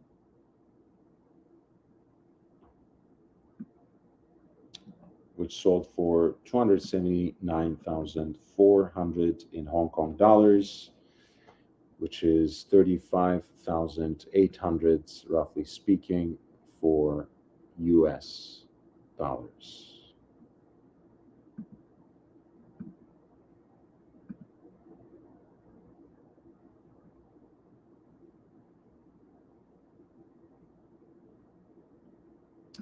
At 844, you have, as I mentioned, one of my absolute favorites when it comes to watches from F.B. Jean. This is the Octa chronograph, the classic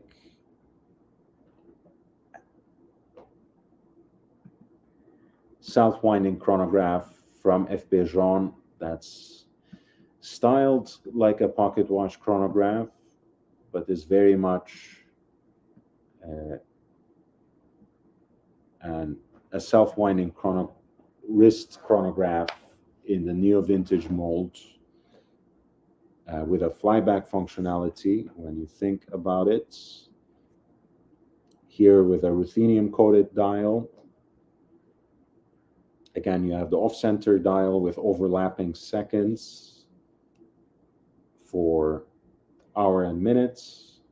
You have a 60-minute totalizer that is adjacent to it at 9 o'clock. The big dates indicator, the oversized dates at around 11 o'clock, and a centrally deployed chronograph seconds hand that traverses the entire dial.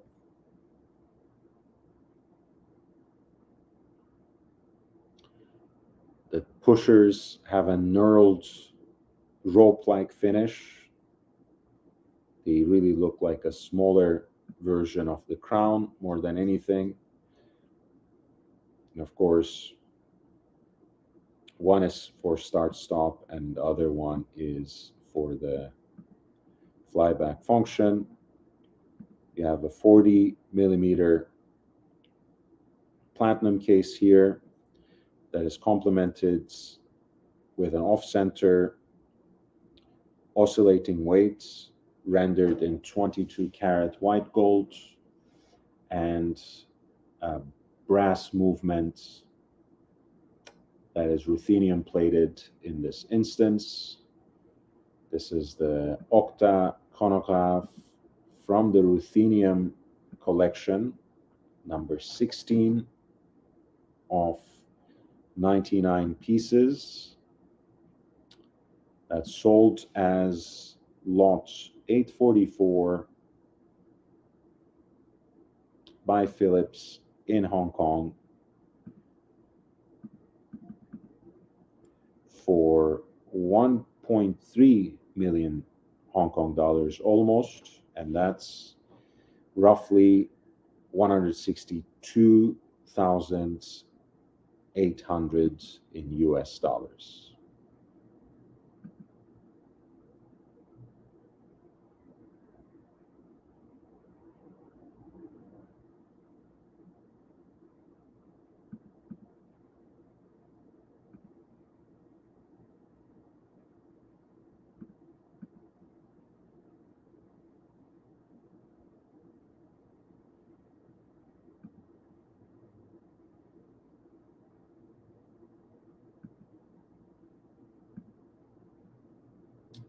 $848 is a limited edition asymmetric tank or tank asymétrique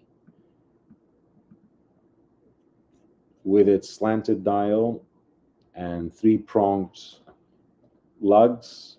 It is a relatively unusual take on the classic Cartier design. This piece is from around 2020.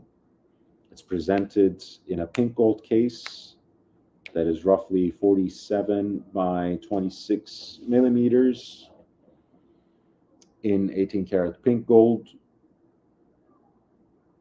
The piece has a hand-wound movement, and here it is presented with its box and papers, an interesting sunburst dial in anthracite gray, Arabic numerals that alternate with sticks for the hour markers.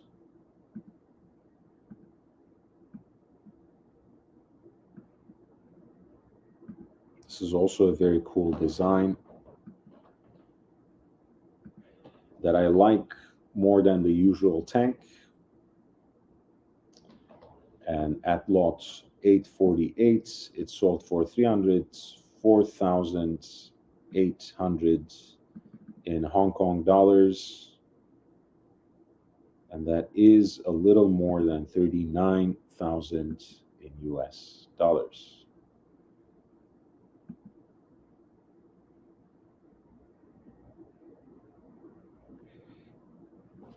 $849 is a pink gold tank centré, which in its dimensions is actually very similar to a Grand Taille reverso, and you might say it wears even a little more ergonomically with its curved case. This is pink gold with a black starburst dial with Arabic numerals at 12 and 6, with a railroad track for the minutes that has like an elliptical shape at the center of the dial.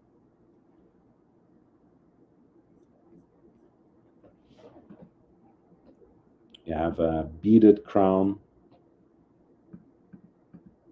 that is topped off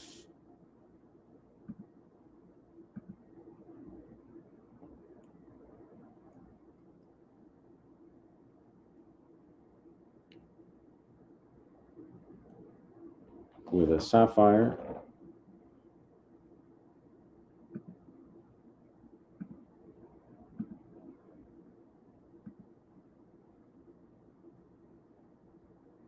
Very beautiful piece that sold for 190,000 500 in Hong Kong dollars, which is a little more than 24,400 in American dollars as well.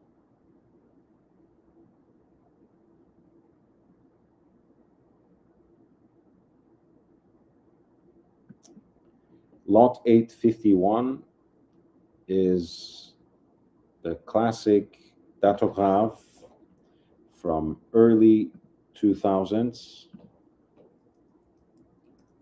Today's datograph has also a different name in a way in the catalog. It's more properly called the datograph up, down,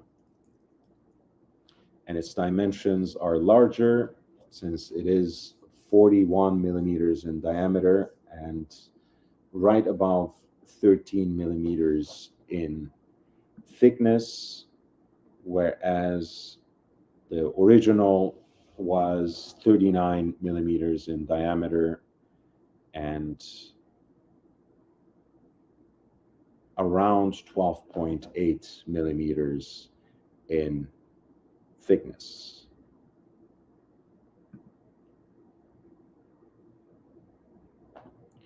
Platinum case is complemented by the black dial, which here has Roman numerals laid out in triangular fashion between 10, 2, and 6 o'clock.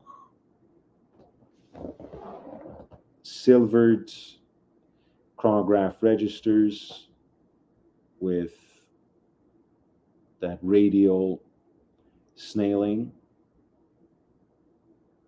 a 30-minute totalizer at 4 o'clock, and a continuous running seconds subdial at 7. Alpha-styled hands inlaid with luminous material, and of course the tachymeter on the perimeter of the dial.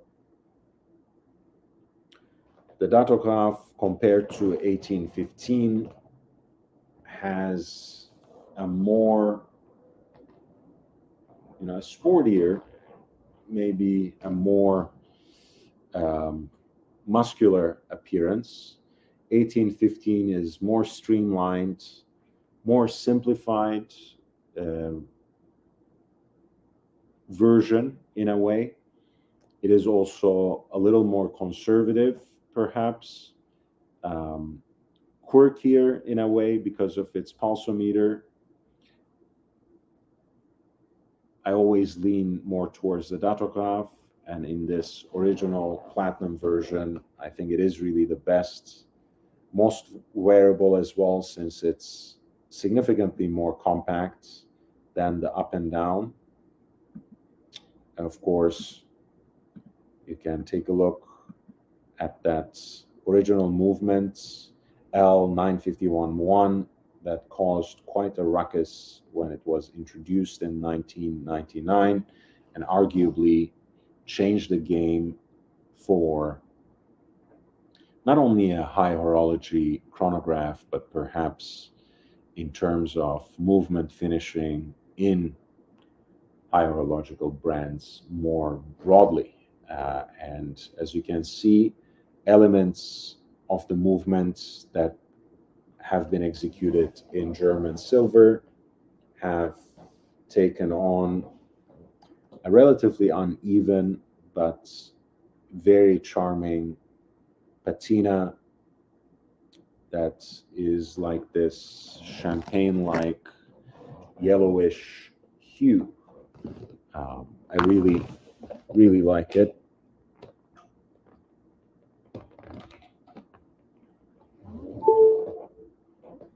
I think this is a great watch. Of course, you see how the rubies are set in gold chaton. You see all these heat-blued screws, some of which are nice and oversized. Of course, the free hand-engraved balance cock combined with the swan neck regulator. Stunning piece. Itself already a classic. At lot 851, this is the Alang und Söhne datograph reference 403035, the classic hand mount chronograph with flyback functionality from Lange, which sold for 571,500 in Hong Kong dollars, which is roughly 73,300 in US dollars.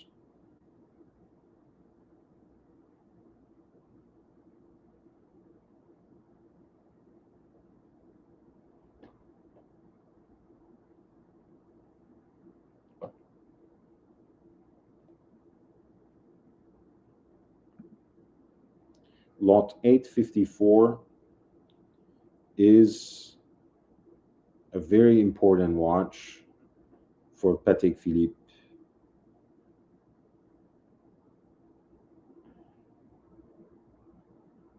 In terms of its tradition, because the reference 2526 is not only the first self-winding Calatrava, but it's also, of course, the first automatic watch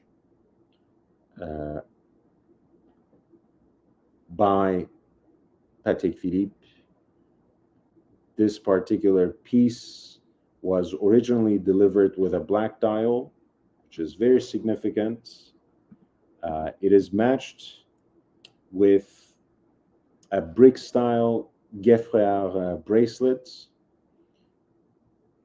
which was not originally delivered with the watch, but which makes it look like $1 million, I have to admit. But the black enamel dial is already the highlight of this watch. Really looks beautiful in combination with those obus-shaped applied hour markers and the Dauphine hands for the hour and minutes.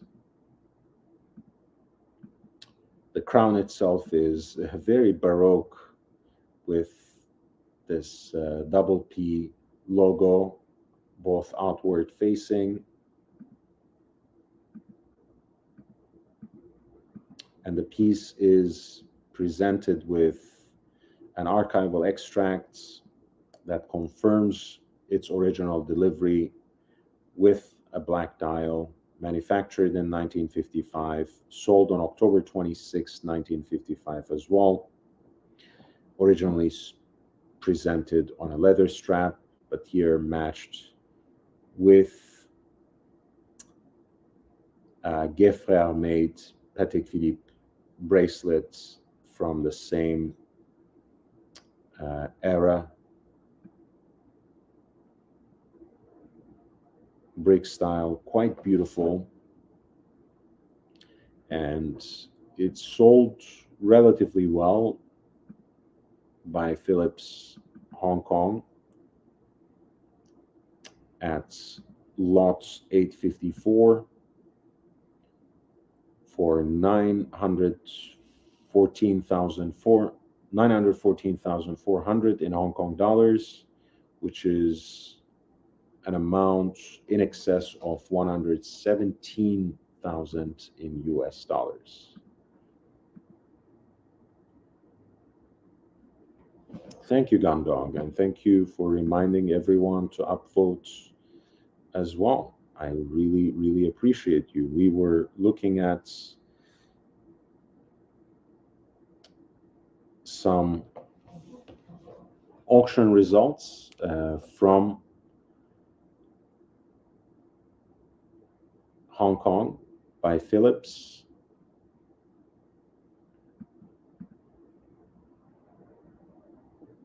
Nice juxtaposition of perpetual calendars by Patek Philippe and Audemars Piguet in lots 856 and 857. Of course, the 3940 is much more canonical in a way. Here in a yellow gold case, 36 millimeters with a silvered opaline white dial, a leap year indicator, and a day and night indicator as well, which has a very subtle two-tone look, differentiating day and night. Therefore, a very classic, simple, and sleek design by Patek Philippe in a 36 millimeter yellow gold case. The leap year indicator is integrated into the subdial for months at 3 o'clock. The 24-hour hands is ensconced in the subdial for the days at 9 o'clock. And then there's a pointer date at 6 o'clock, which encircles the moon phase indicator, Dauphine hands, classic 3940.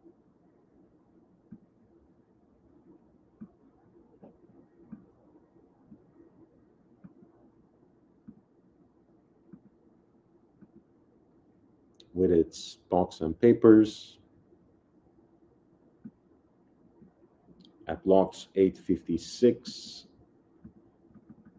It sold for 571,500 in Hong Kong dollars, which roughly amounts to 73,300 in US dollars. As I mentioned, 857 is a similar piece by AP. Again, roughly its contemporary from mid-80s. We have looked at similar pieces before. This is a version of it that's actually made for the integrated bracelets in platinum with that stepped bezel look.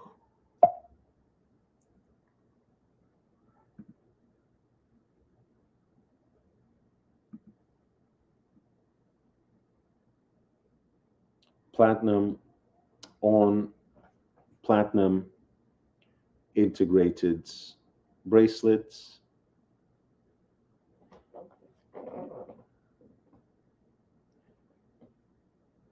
The reference 5549 is understood to have saved AP from a certain ruin in the 80s, especially.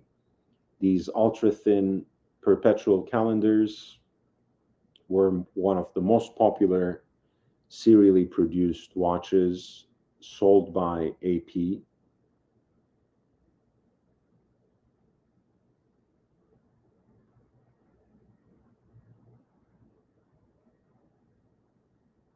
This particular reference is 25549. Simple white dial with a very clear 4 subdial look.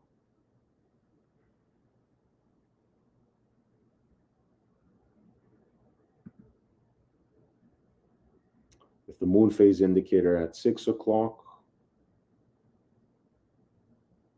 The pointer dates at 3. At 9, you have the day of the week, and at 12, the month.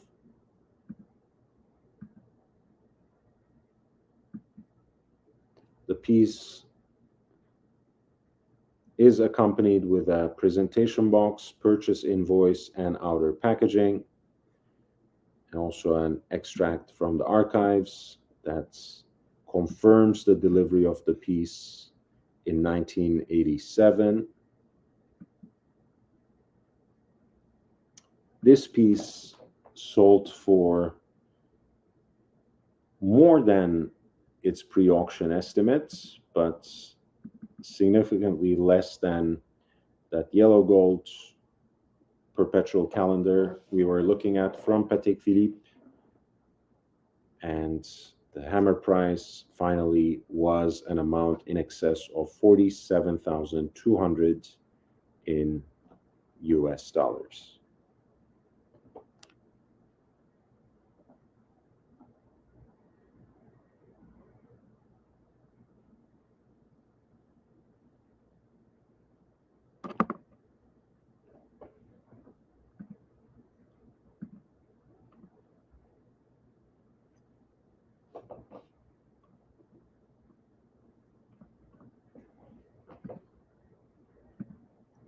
Uh-oh. Okay, we are experiencing a slight problem, but we are gonna override it somehow. You're looking at lots 858. Once again, a watch that combines two very appealing and prestige complications by Patek Philippe, namely a perpetual calendar and a minute repeater. This is the 3974P.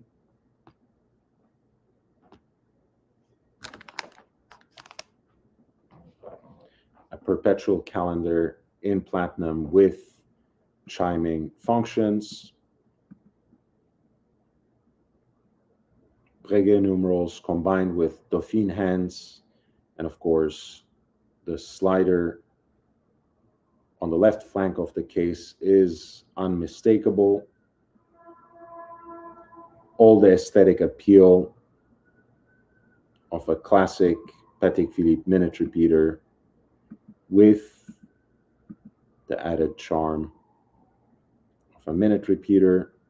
The watch is delivered with the additional platinum case back, which you can use both for the additional heft and, of course, perhaps to increase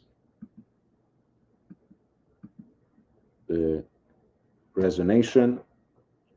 Once again, what we have here is a micro rotor caliber that carries the hallmark of Geneva on its balance bridge. The micro rotor is executed in 22 carats gold, decorated with a beautiful barley corn pattern. A Calatrava cross caps off the governor for the chiming functions, and you can see right next to it, adjacent to it, the two black polished hammers.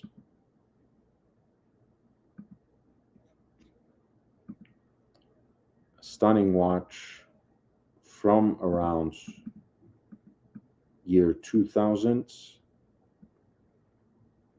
in platinum with the opaline white dial, 36 millimeters in diameter.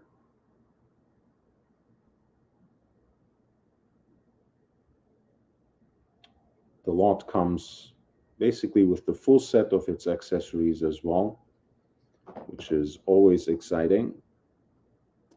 This is lot 858 for a Patek Philippe perpetual calendar minute repeater with indicators for day and night, moon phase, and leap year, and applied Breguet numerals on the dial, not to mention the additional solid case back for the platinum watch. The piece sold for more than 14 million in Hong Kong dollars.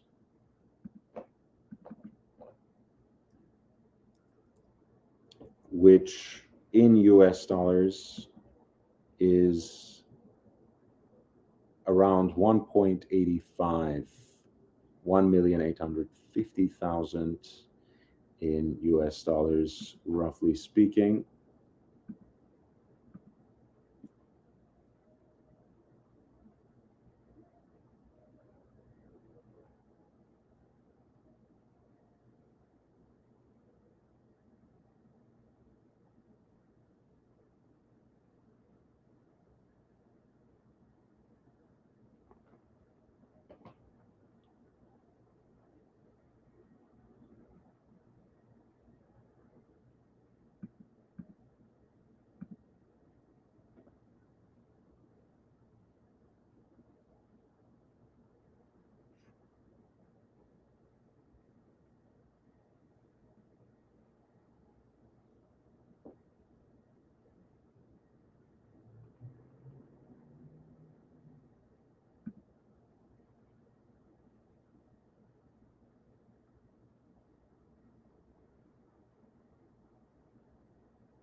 Let me take a short break, guys, right here. I will be right back. Stay tuned. Just restart very quickly. I'll be back.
Okay, all right. I'm back, and now I think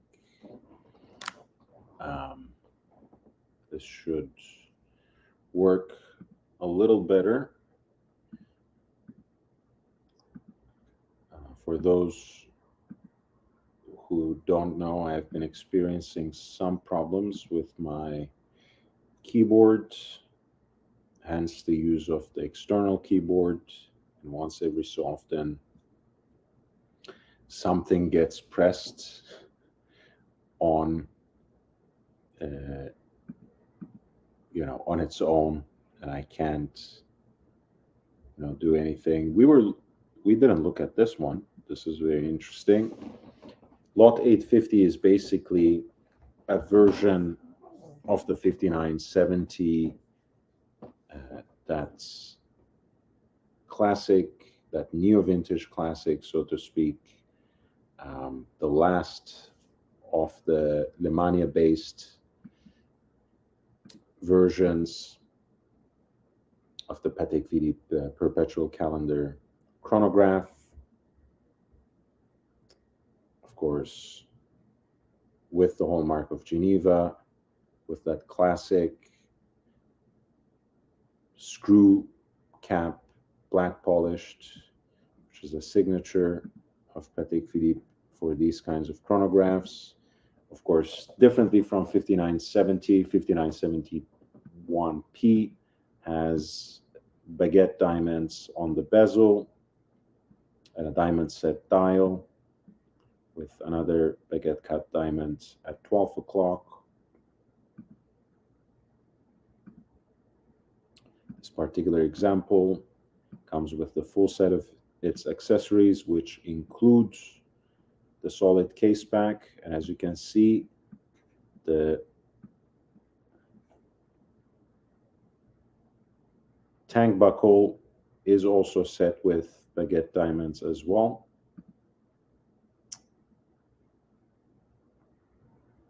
And lot 850, Patek Philippe perpetual calendar chronograph, 5971P-001, sold for basically 2.4 million Hong Kong dollars, which amounts to roughly 310,000 in American dollars. I have about 40 minutes to go, I think.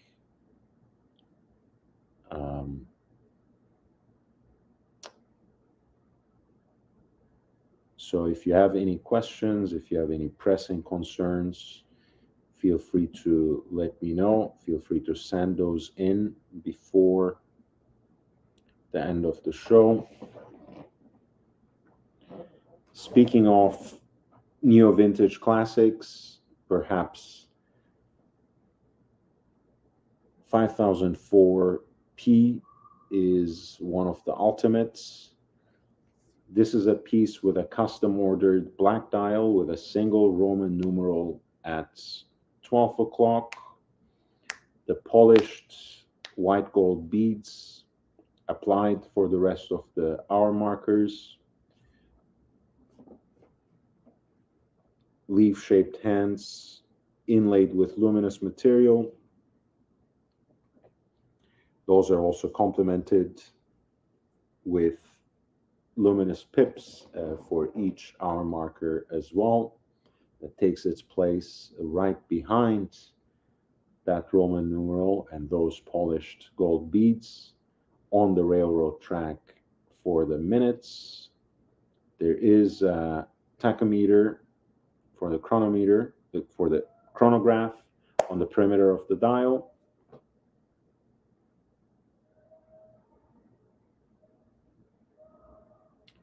And of course, as you can see from that enlarged and protruding crown with an integrated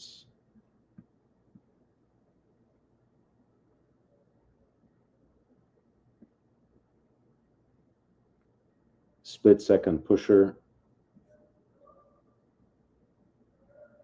This is very special piece. You can see there's a monogram at 6 o'clock. That's MSO for the ex-Disney CEO, Michael Ovitz.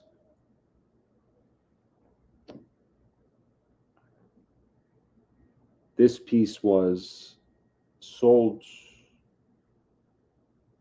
relatively recently, I feel like.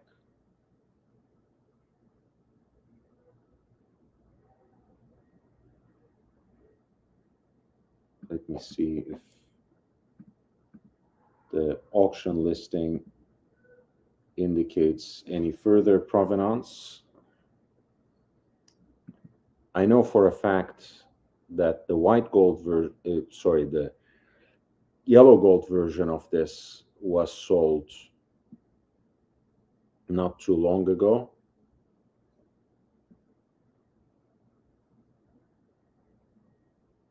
But perhaps the platinum version comes on the market for the first time.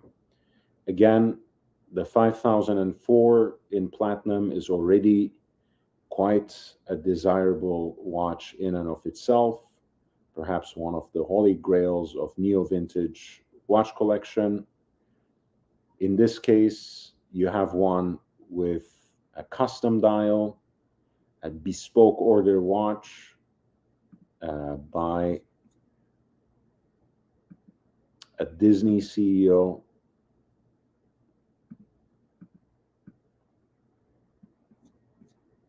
The full set of its accessories here. Very beautiful piece indeed for this Patek Philippe perpetual calendar split-second chronograph, distinguished by its unique dial that also has superluminova on the hands as well as the hour markers. At lot 880, this piece sold for an amount in excess of $6.2 million in the local currency, and that was more than 800,000 in US dollars.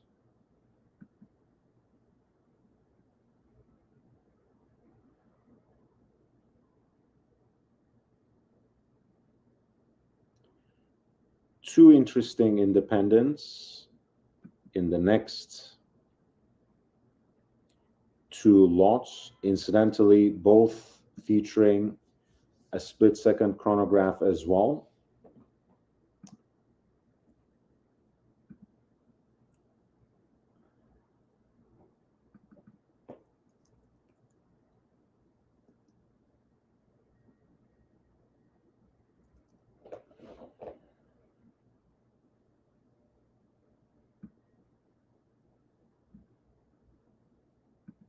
You're looking at the Chapek Antarctique Rattrapante.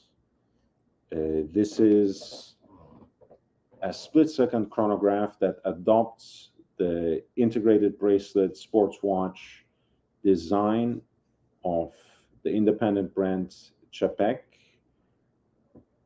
It's a 42.5 millimeter case, stainless steel on the integrated bracelets. We talked quite a bit about the Antarctique before on this channel. It might not be the most original design in this category, but it's a very well executed watch with a very pretty bracelet, some great finishing, and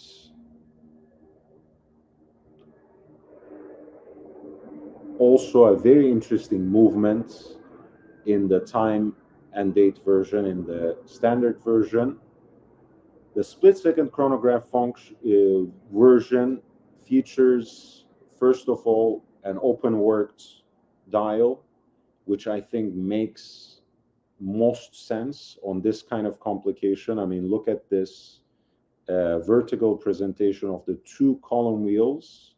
This is a movement designed for Čapek by Chronod, which is a complications workshop led by Jean-François Mojon, a very famous, well-lauded watchmaker.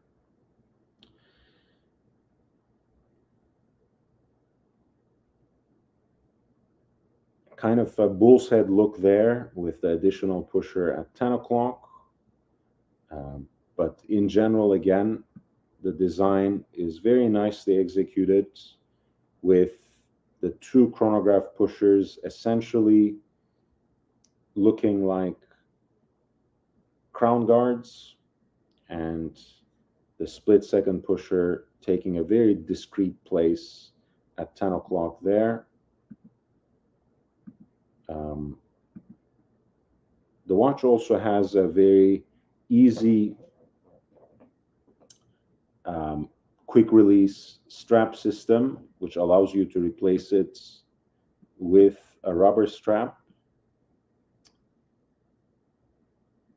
This is one of only 99 pieces of the so-called Ice Blue series.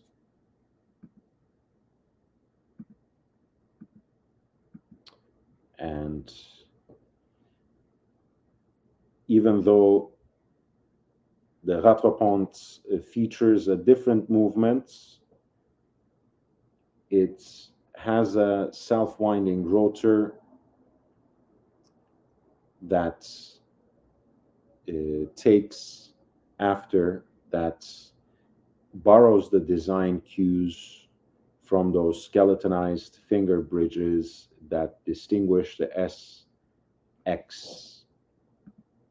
SXH5 movements for the Čapek Antarctique, a micro rotor movement for their time and date or time only piece.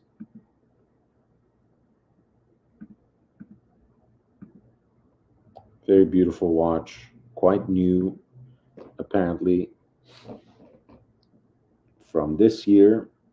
This is lot 881 from Phillips, Hong Kong, and a watch that sold for 4,800 in Hong Kong dollars, which is slightly more than 39,000 in US dollars. Lots 882 is Perpetual Doppel by Habling 2. This is their take on the perpetual calendar split-second chronograph. I mentioned earlier when we were talking about the IWC Da Vinci perpetual calendar chronographs that the IW 3751, the split-second chronograph version, owed a lot to Richard Habring. Richard Habring, of course, was at the time part of IWC's technical team and a protege of Kurt Klaus. In the same way, Kurt Klaus invented a module, a perpetual calendar module for the Valjoux 7750. Richard Habring invented a Doppelchronograph, a split-second chronograph module for the same base. And those two modules were combined for the IWC Da Vinci perpetual calendar split-second chronograph. And the minutes that split-second that the copyright on that split-second chronograph module expired, Richard Habring brought the module on board with his own brand that he runs with his wife out of the Carinthian region of Austria. And they have also introduced a perpetual calendar split second chronograph some years back. More recently, they have made a smaller, um, simply perpetual calendar chronograph version of this watch. Um, this is in stainless steel, 43 millimeters in diameter, a monopusher chronograph, as you can see.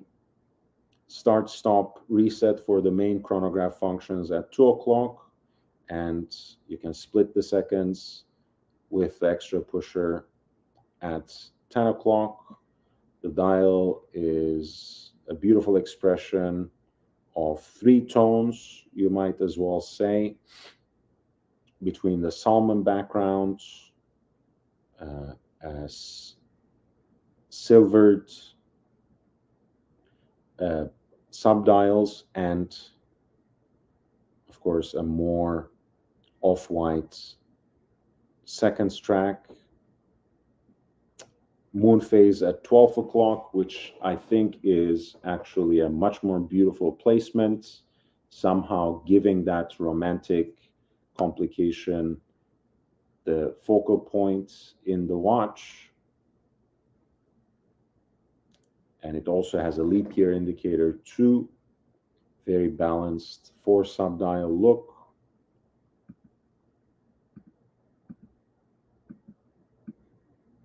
The watch even comes with an extra set of hands, 2 additional straps on top of the mesh style matching stainless steel bracelets.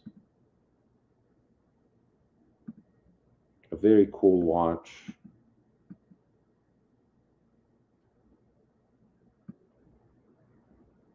I think a very interesting movement. Maybe not the most masterful or high horological finish, but a lot of visual interest still. Very hard to find this kind of watch at the price point and with the panoply of customization options available when you order directly from them or through one of their representatives.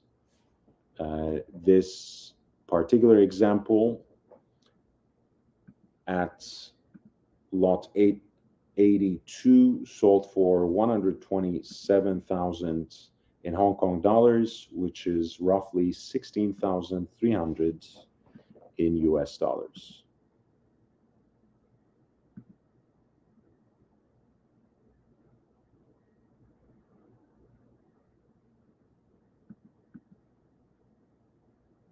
Lot 884 is Patek Philippe perpetual calendar perpetual calendar chronograph pocket watch with chiming functions from the late 19th century in pink gold, 54 millimeters in diameter. Comes with the extract from the archives. It is a French calendar, as you can see.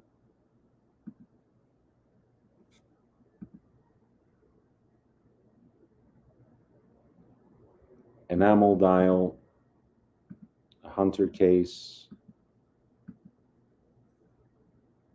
stunning movement.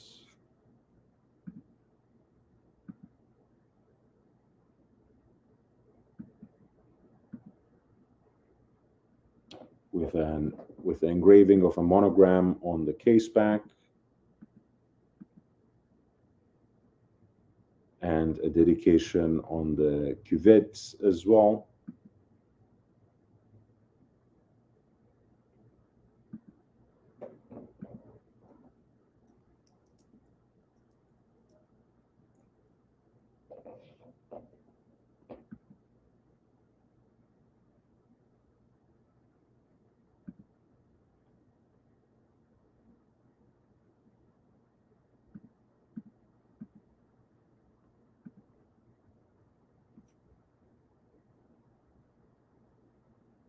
This is a piece that sold for an amount in excess of 1.1 million in Hong Kong dollars, and that is roughly 146,000 in US dollars.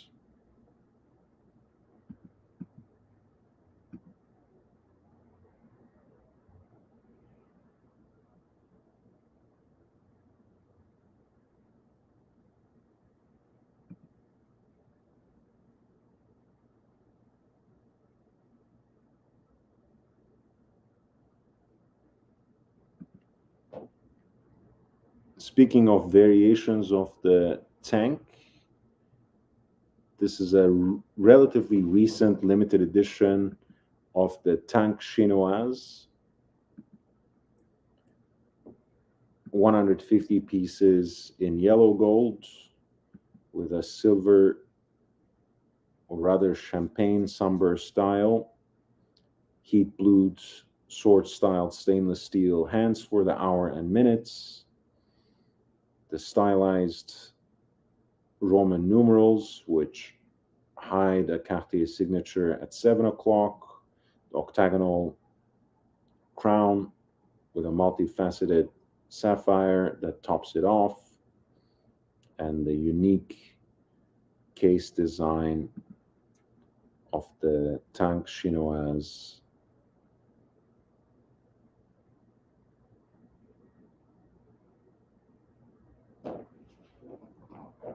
The Tank Chinoise was originally a square-like shape, but this is the Centennial edition, which adapted it to a rectangle.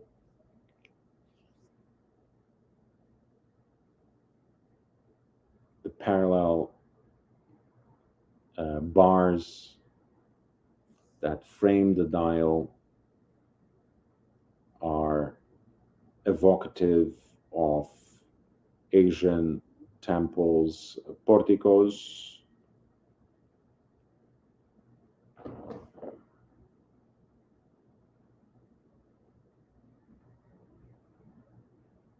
This is apparently a yellow gold dial, so that's why you get that champagne tint on its finish.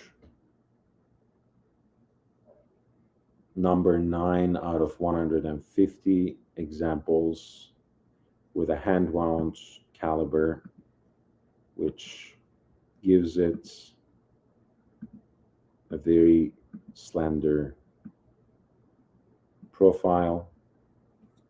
It's a beautiful piece and a relatively unique variation of the tank in a limited edition, yellow gold with a yellow gold dial, with the full set of its accessories at lots 889, which sold for 177,800 in the local currency, and that is in excess of 22,800 in US dollars. Again, if you have any last minute requests, please feel free to send them in with a super chat. And if you want to direct my attention to any of the lots that I have not gotten to yet, or I may have skipped over, feel free to send them in. We're looking at a mill sub at lots 895. This is the reference that comes with its dedicated, or rather, this is the watch that comes with its dedicated reference number, 5517, with the fixed spring bars. So it's an issued watch that is meant to be worn with a canvas strap on a NATO strap, with broadsword hands and sweep center seconds in the shape of a spear, and of course with a circle T at 6 o'clock above the depth rating, which identifies the luminous material on the dial as tritium, an entirely graduated, a fully graduated rotational dive timing bezel completes the picture.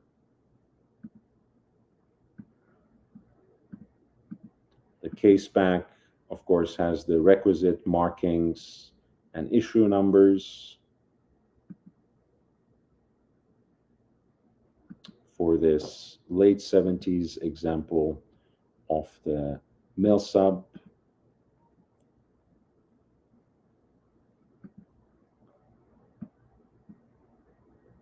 Rolex Submariner made for the British Navy, which sold for more than 3.4 million in Hong Kong dollars at Phillips Hong Kong Watch Auction number 17, which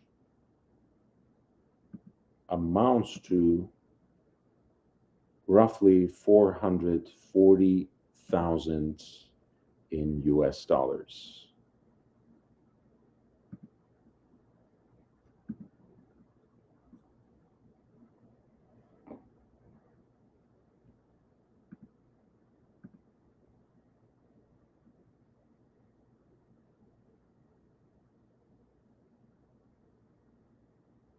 We have looked at a rather exquisite example of the 25-26. This is no less interesting at lot 900. The previous example we have looked at was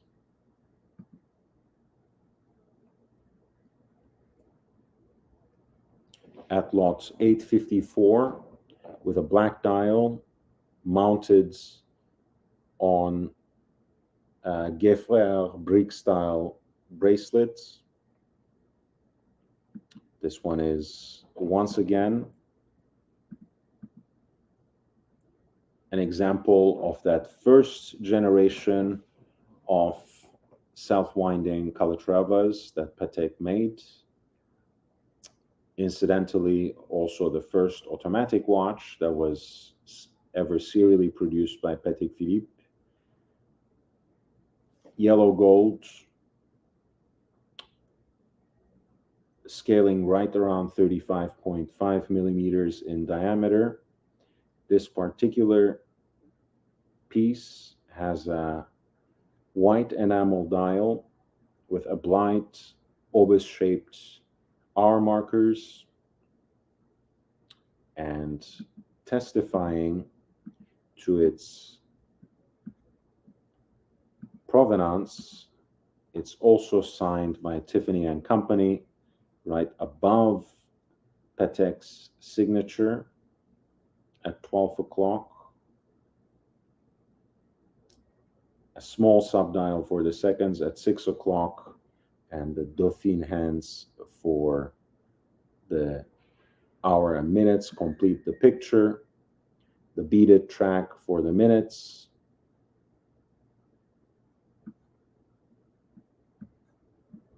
Not to forget the beaded track for the minutes. A beautiful, beautiful example with an extract from the archives that testifies to its sale on August 27th, 1954.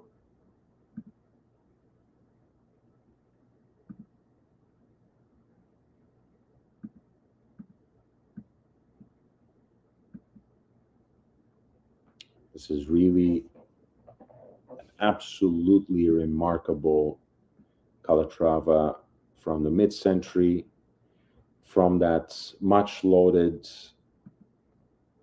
first generation of the self-winding movement, signed by Tiffany on the dial in addition to Patek Philippe. This piece sold for more than 130,000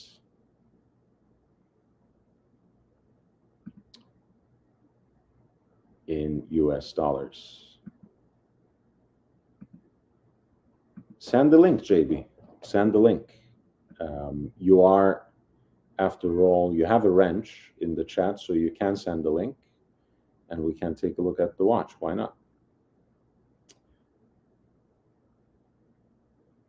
Speaking of cosine pieces and cosine pieces by Tiffany, you're looking at a 5711G. This is the jumbo in white gold that is presented on a leather band.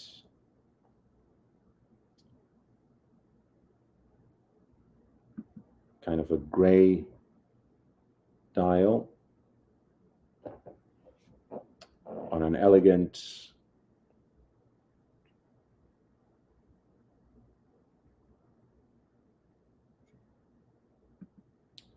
crocodile leather strap, signed by Tiffany and Company at 6 o'clock. The piece does arrive with its box and papers, which testifies to its sale by Tiffany at San Francisco as well.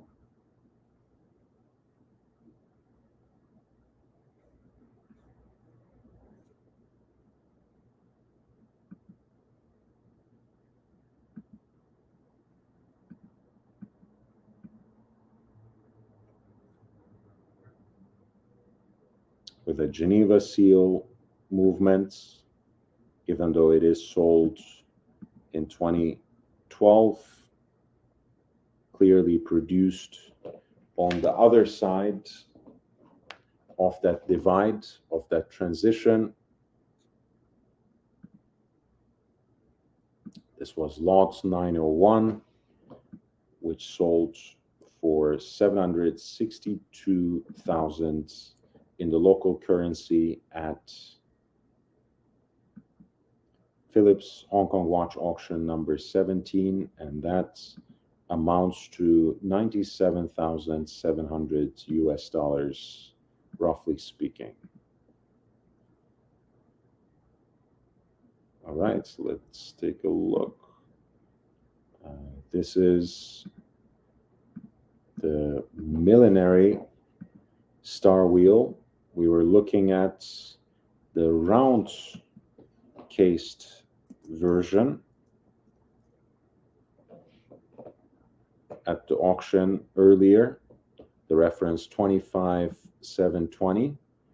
The millinery, I think, is even more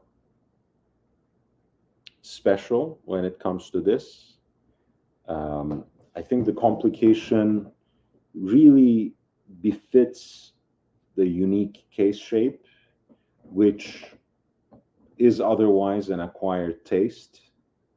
I like it, but I understand why people find it unusual. The reference number here is 25898. I think the stainless steel example is the most special one out of that millinery series.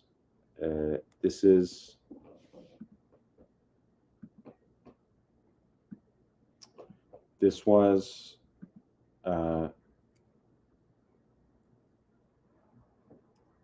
series made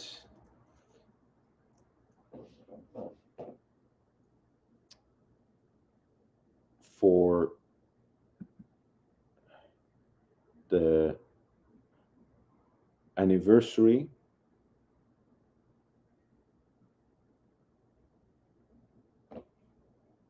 for the 125th anniversary, incidentally, only made in 125 examples in stainless steel. The blue dial also integrates 3 stars randomly placed to negotiate the negative space on the dial, I think in masterful fashion, because they also invoke, of course, the complication that gives the watch its name. I think this is really stunning. Um, the price point is not what I would like. Maybe I'm looking for a steal.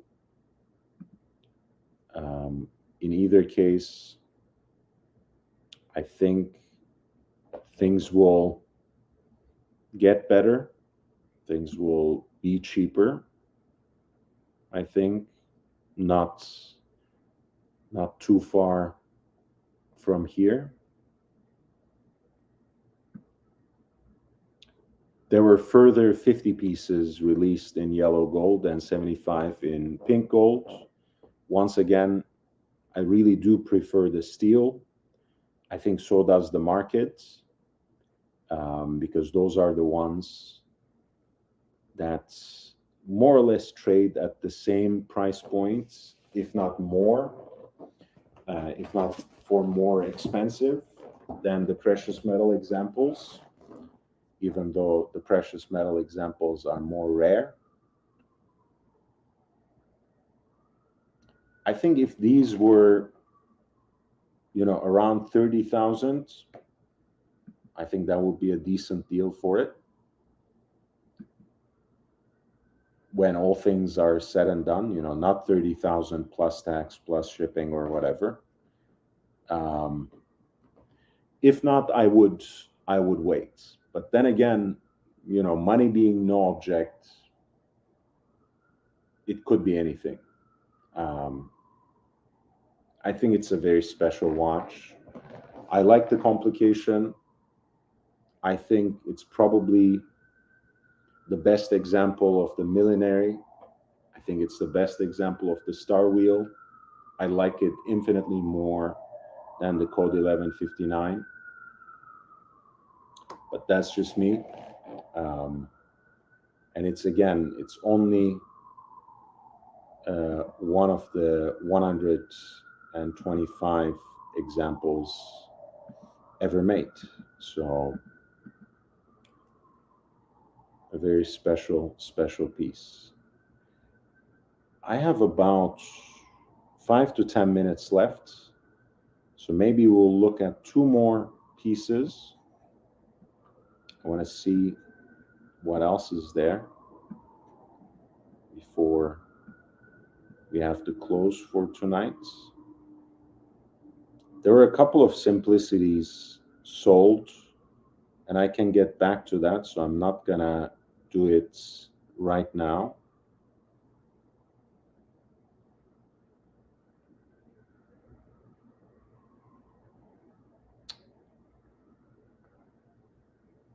I think I want to choose the two watches that I'm gonna talk about before I close tonight. And then, when I come back on Thursday, we can we can perhaps come back here and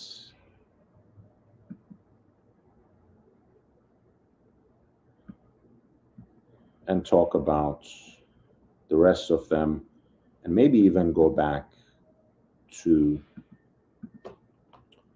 the Christie's important watches as well. These will be two FP Jean pieces. Since we talked about the Vagabondage already, why not talk about its apex? This is the Vagabondage 3. It does build on the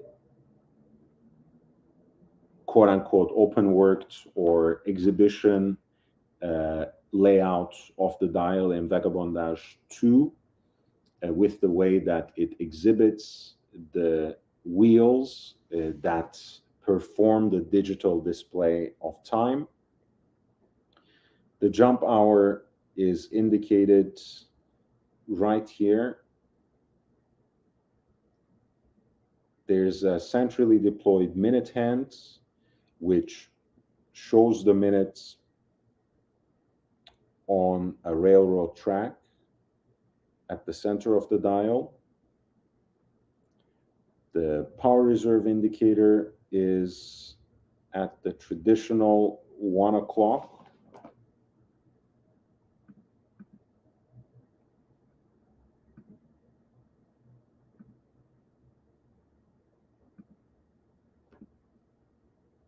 And there is a 2-digit digital expression of the seconds that constantly ticks. And in fact, to power that digital expression of seconds, which is a jumping seconds, of course, F.B.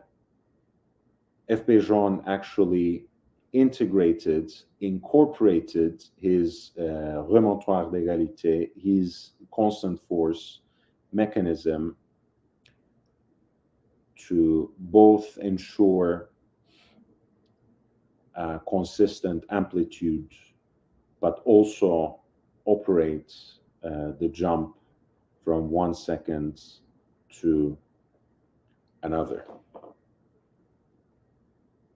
And of course, once again,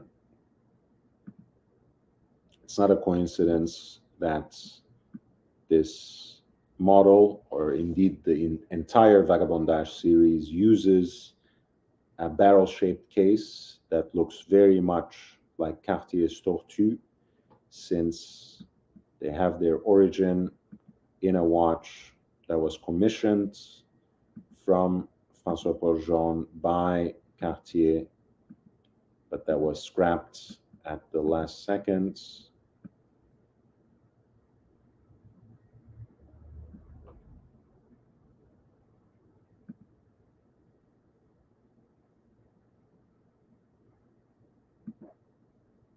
Of course, the piece is in platinum, very elegant and very impressive from a technical and horological standpoint as well. Lot 972, which is number 38, from a limited run of 69 pieces. It sold for an amount in excess of 2.4 million in Hong Kong dollars.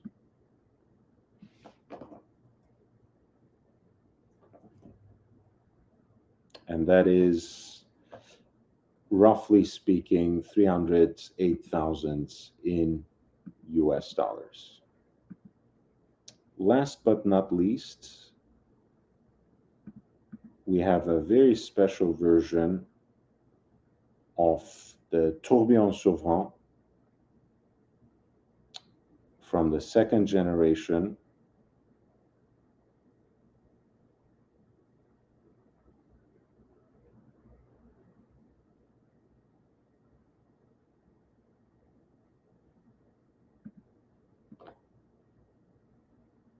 This is the Tourbillon Nouveau,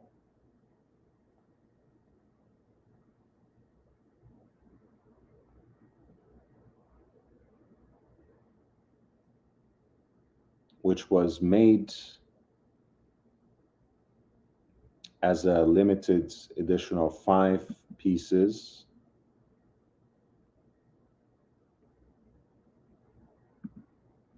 That were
it actually is not only a titanium case, but a titanium tourbillon cage as well.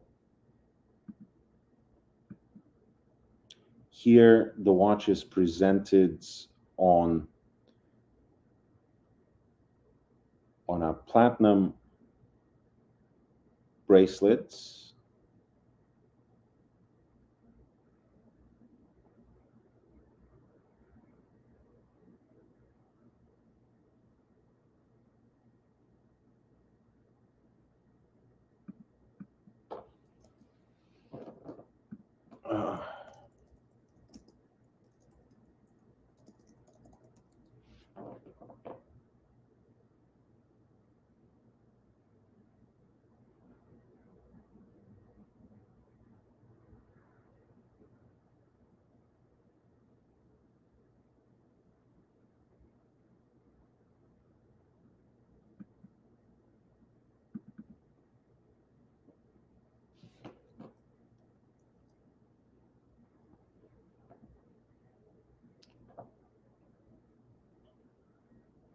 These were made in 20 examples for the 3rd anniversary of the Tokyo boutique.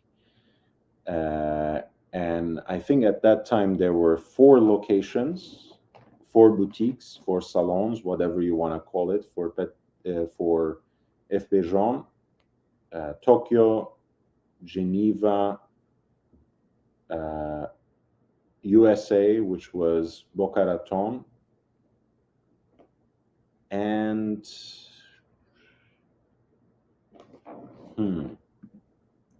what was it?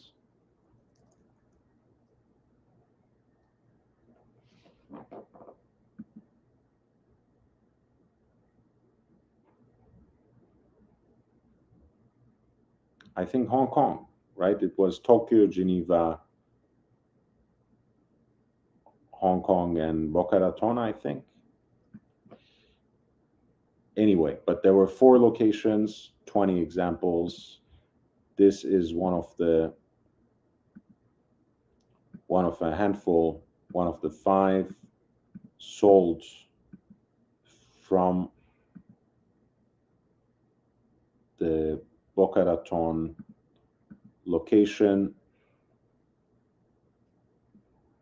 with a ruthenium coated dial, burnt orange inscriptions on it, pink gold details, the titanium case, but also a titanium cage for the tourbillon, which is the only instance where this happens for this particular model. This is an edition of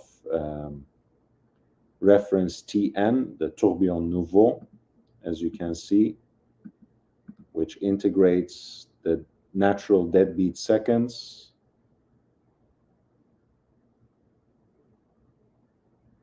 the pink gold crown,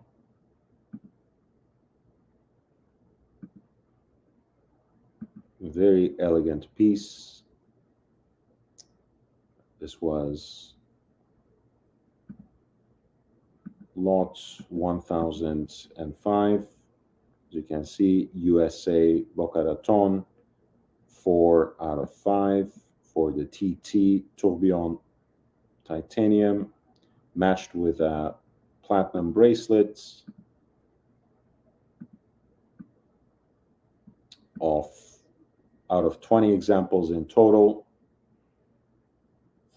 sold through Tokyo, Geneva, Boca Raton, and I believe Hong Kong.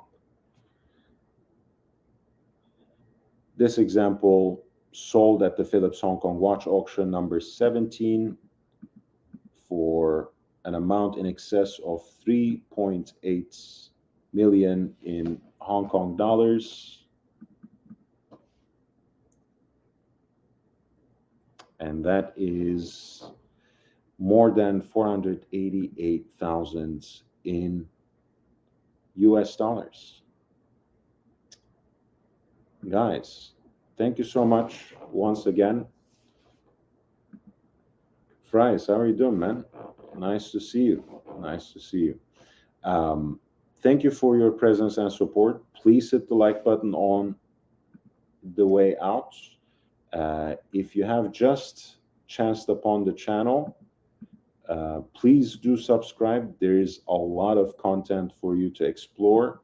I'm here practically every day with watch-related content, a lot of auction reviews and previews, a lot of reviews of new releases, but also extended videos on classic models, vintage pieces, complications.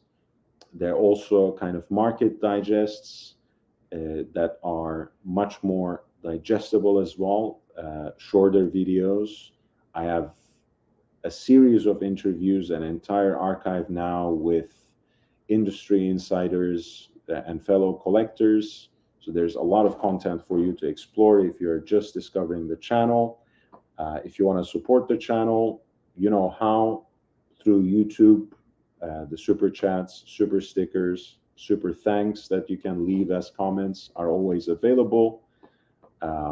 Further options are available in the video description through direct links. If you become a member, you also gain access to exclusive content, which will be expanded in the future with both in quality and quantity. So look forward to that. I'll be back with you technically tomorrow, which means actually Thursday, since it's past midnight here.